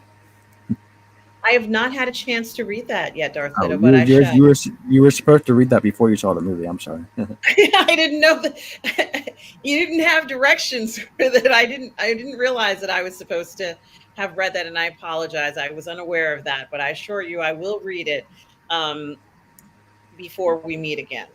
I assure you. I'm sorry I did not know that I was supposed to read that at that time.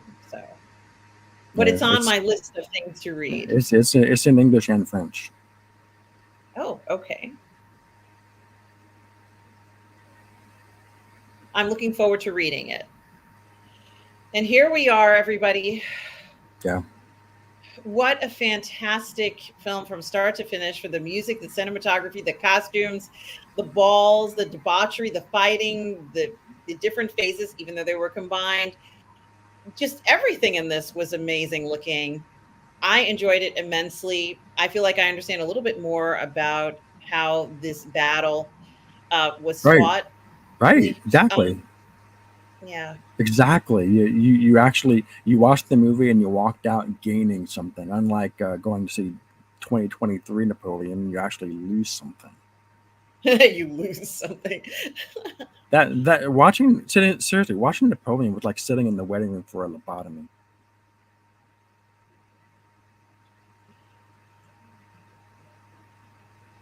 And there's that quote I gave you at the beginning of the broadcast.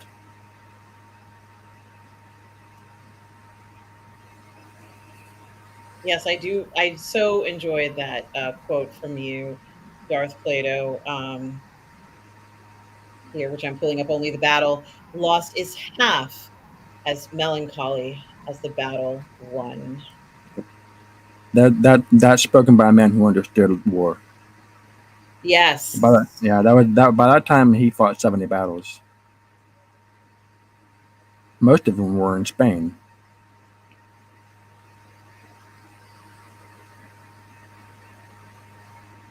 And I think this is really interesting, Darth Plato. Maybe, I'm not sure if you are feeling this as you're watching this part, but I almost feel a little sorry for Napoleon at the end of this story, even though I knew the outcome before I started watching this film.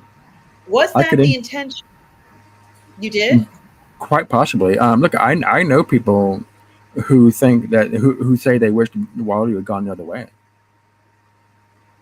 I can introduce you to them. They Well, what do. I'm trying to They say, don't like talking about Waterloo. They like talking about Austerlitz. what I'm trying to say is that from a cinematic point of view, the film does, despite everything, despite all his accomplishments, despite the final outcome, there is a certain sense of sadness focused on Napoleon at this point. And Yeah, I think I that am feeling that sadness. yeah, I think that's part of the balance though. Is they showed the extensive scene of Wellington going on the battlefield and looking over his team. He's a human being. I don't think he could not have been touched by that. He was an arrogant guy who cared about reputation. That's true, but he was still a human being. And there's no way you can observe something like that and not feel something. And Because it doesn't feel as if it's his dreams that have been dashed. It feels as if it's the dreams of everyone who was behind him that have been dashed. That's what this feels like. And I think it's a very interesting feeling. And certainly, maybe it does reflect the reality of how many people might have felt upon his defeat. Um, what an amazing film, and what an amazing. he okay from the rest of his life for that what turned out to be 6 years. He was absolutely obsessed with this battle. He was trying to get his mind around what had happened. And like I said, he believed in fate. He believed in destiny. He believed that he was destiny's favorite. And one time, an artist commissioned an art piece of him standing there with a figure of destiny in front of him, like leading the way. But Napoleon rejected it because destiny has her back to me, so destiny would never do that, and so he rejected the art piece. So that kind of tells you the superstition of the man. He literally believed that he was fated to do what he was doing, to be where he was. And so when Waterloo transpired, I really do think that he was unable to grasp what had happened and why it happened.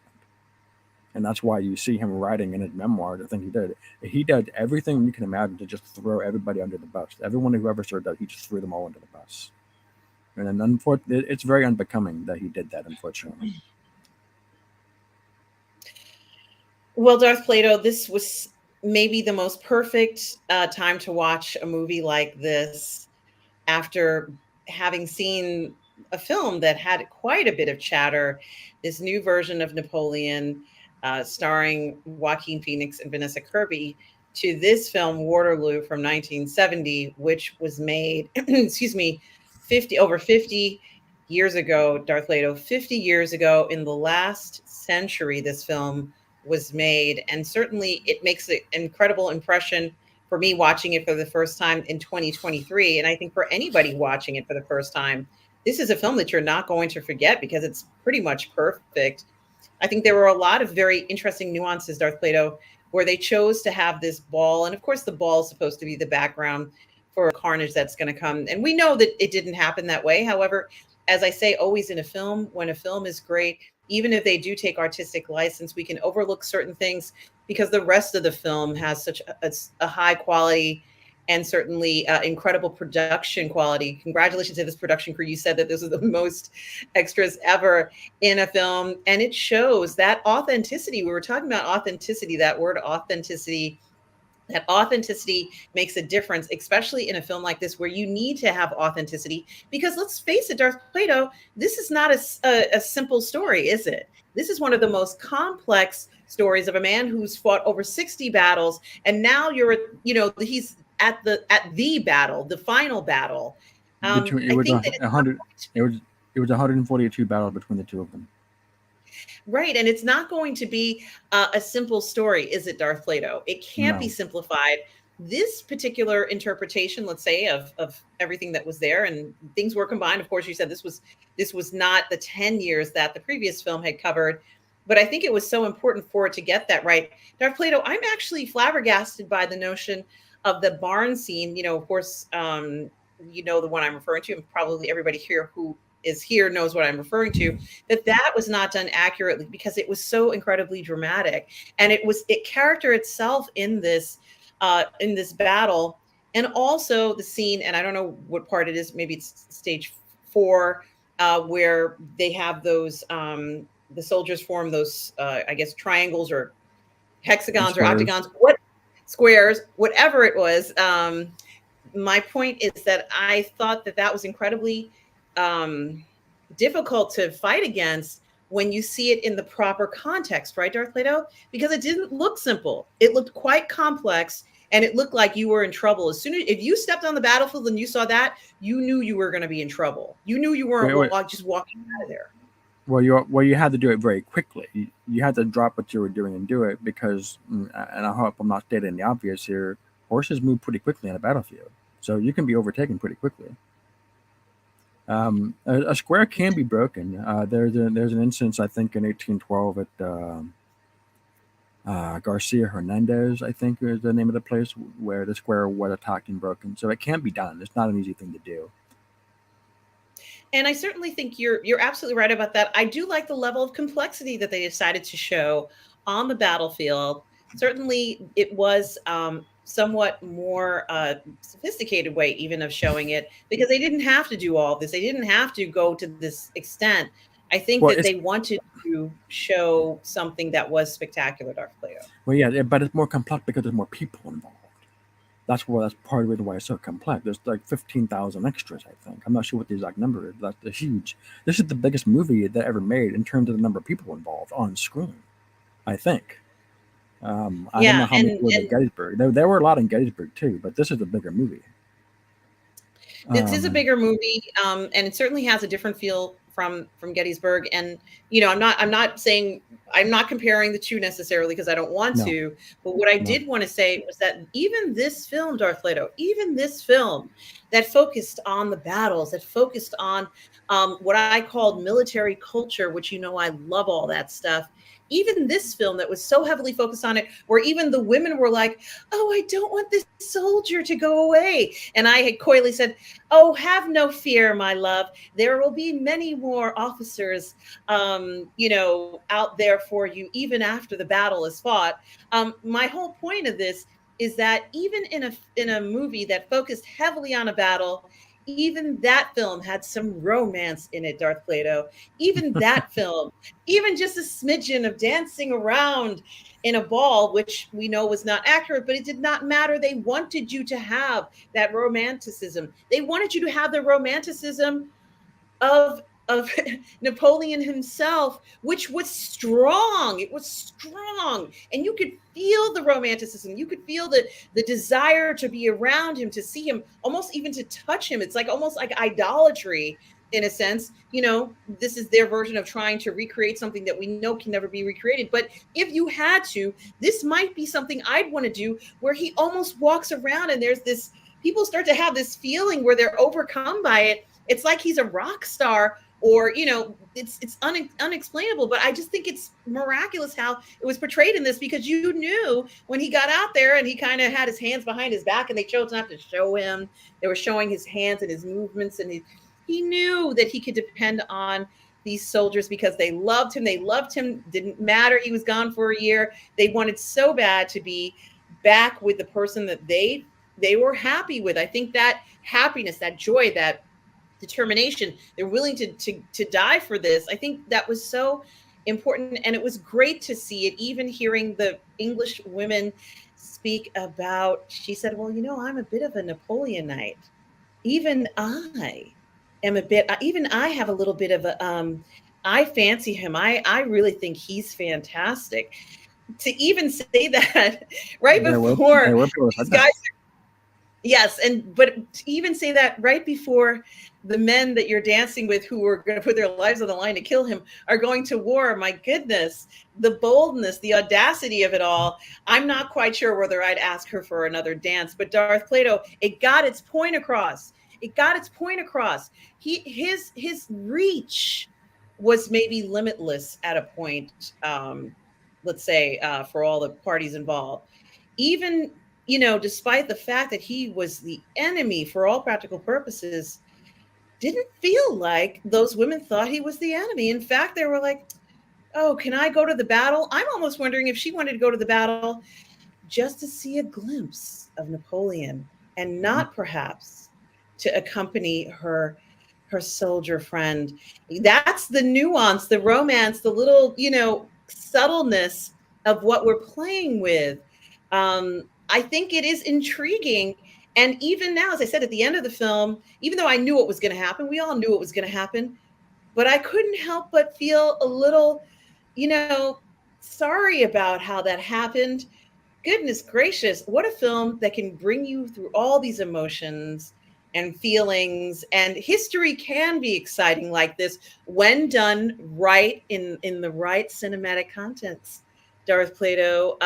And I think we saw that here. What are some other things that you wanted to say about the film that you have not said but would like to say?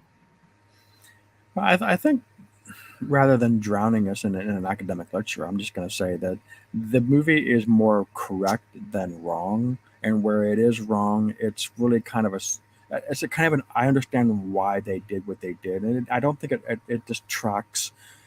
I don't think it detracts from the majesty of this movie. It really is a profound movie. And well, I'm glad you. I'm sorry. Go ahead. Oh, no, that's it. Thomas Bartoli, I just want to do a little shout out to you, Thomas. Been seeing you on Facebook.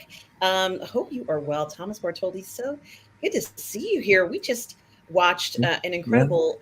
Thank you for coming, Thomas, and everybody here. Yes, thank you, everybody, for being here. We just watched such an incredible movie. Might be one of the best movies I've ever seen, Darth Plato. So I also want to throw that out there. The pageantry is really high end. Yeah, and I also, was that the scene with the barn? I don't know if I'm saying the right one. This is Darth Plato. I'm sorry, but the scene with the barn, if that's the same one, but I'm sorry if it's not. But the barn scene was, I think, you go through different. I always say, and guys, make sure you subscribe to Tom Jr. Jackson's YouTube channel. He's got it up here. Make sure you check out Tom Jr. Jackson's YouTube channel, guys. He's the guy who's moderator pretty much for all the shows on the Burnettwork. Please do support Tom and other creators on the channels on YouTube. all the endeavors. Thank you, Tom. We are all goof people. Tom, thank you so much for everything. I always talk about how one of the reasons why I like sex scenes and kind of romance and stories, because it does allow the story to also progress. And I think it's the same in battles, Darth Plato. It's the same in battles.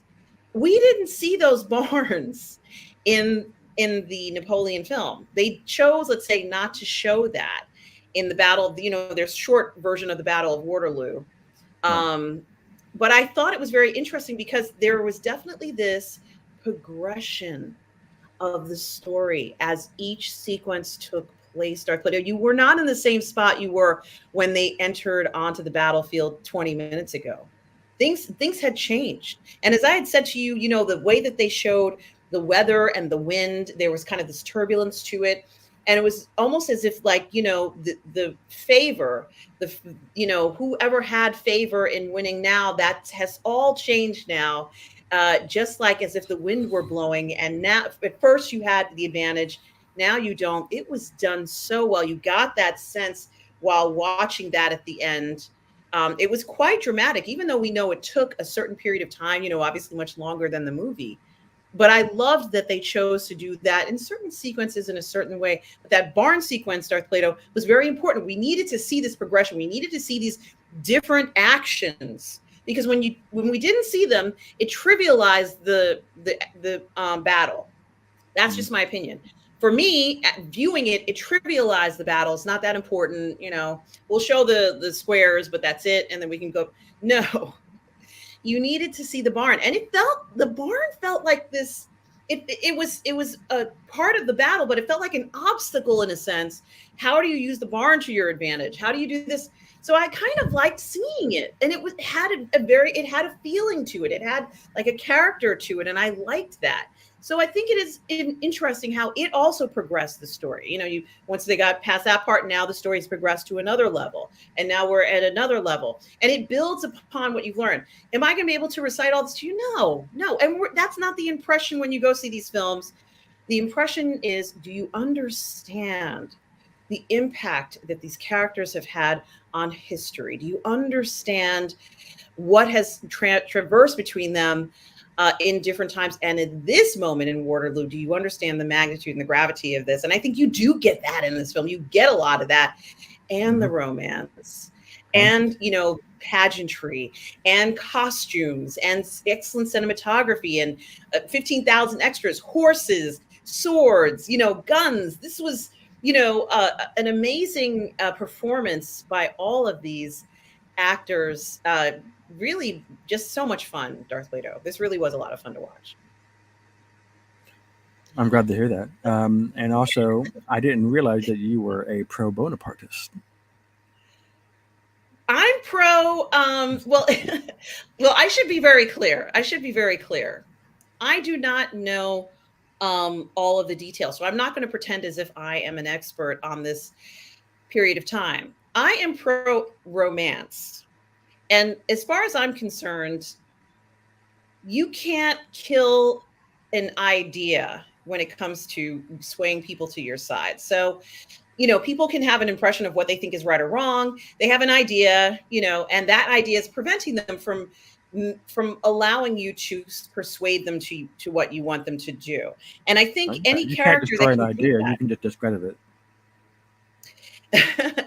Well, an idea in someone's mind. So the idea that Napoleon was able to push the right button in the people of that day. There was something that he was able to do that made people feel fulfilled. They were missing something. He's there. It's fulfilled. I kind of like that. I kind of find this very appealing. And it's very difficult in a sense to get that, to buy that from people, to speak to them and convince them in a debate to your side.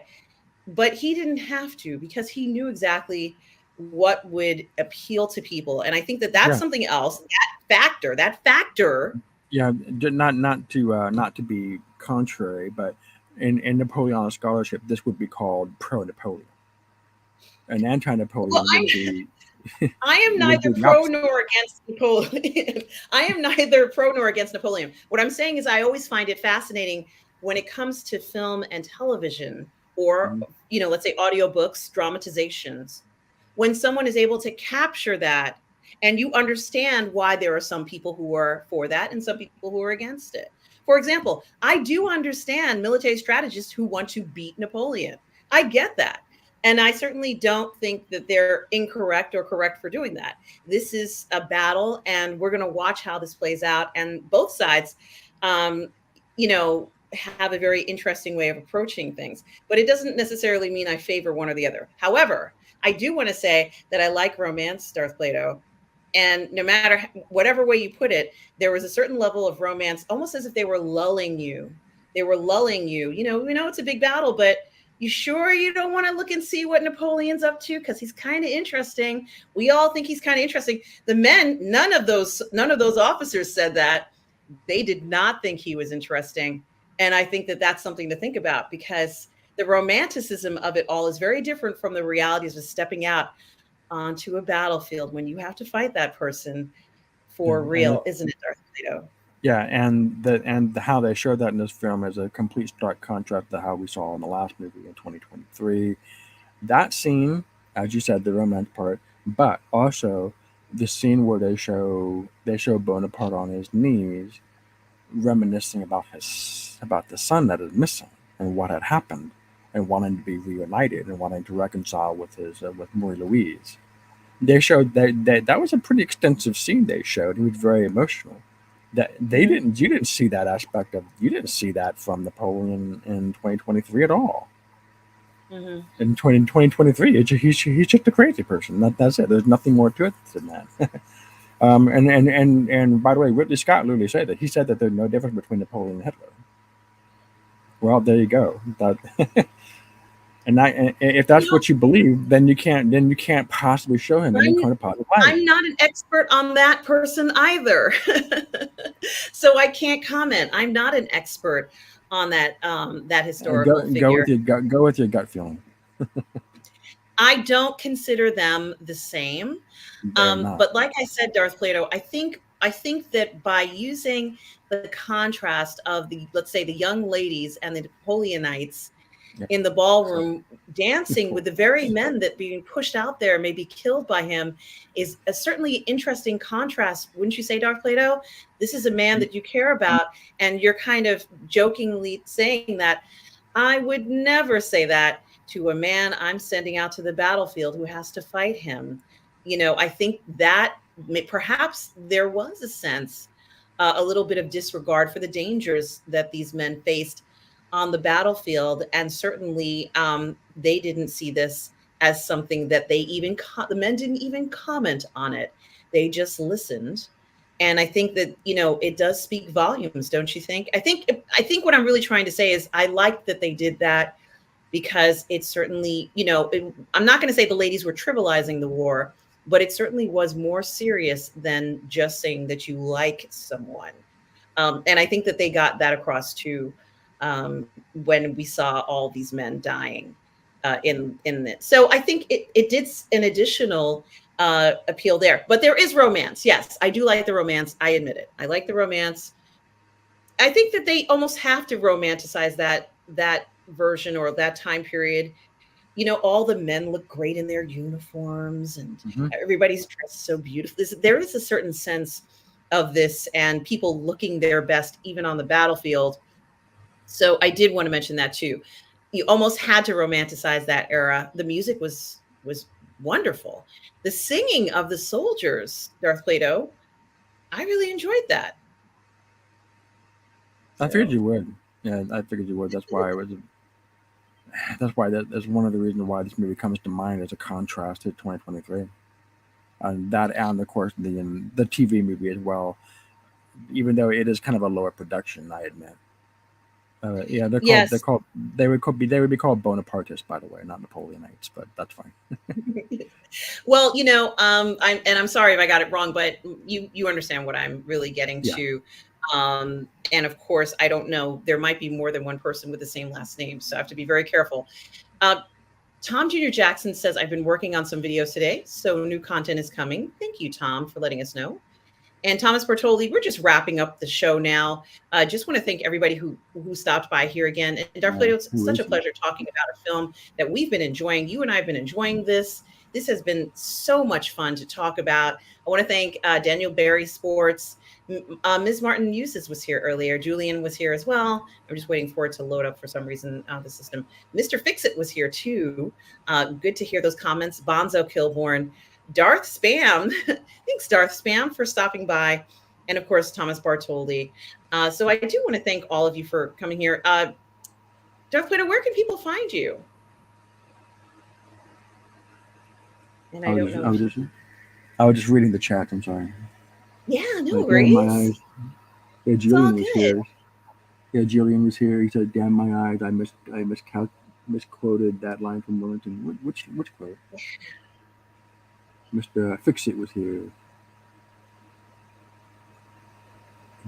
The Soviet Army being put together. Yeah, it was put to good use. Yeah, 15,000 guys. Oh yeah, is that it? Yeah, it is. Darth Plato, where can people find you? You can find me right here on the It Show and on the Positive Fandom. Absolutely, guys. You can find Darth Plato on Positive Fandom, but you can also find him on the Burnettwork, along with Tom Jr. Jackson. Guys, they are both part of the Burnettwork family. And of course, you can find me on Positive Fandom as well as the Burnettwork. Guys, it's such a pleasure to bring you a movie like this to talk about something made over 50 years ago, but done so brilliantly. And again, I want to thank Tom Jr. Jackson, my moderator, collaborator, and good friend, for everything that you do. We are all good people, Tom Jr. Jackson. Make sure you check out his YouTube channel. And on behalf of everybody on the Burnettwork and on Positive Fandom, just want to thank you all for being here. And remember, guys, no matter where you are in the galaxy, always remember to please be kind. Take care, everybody.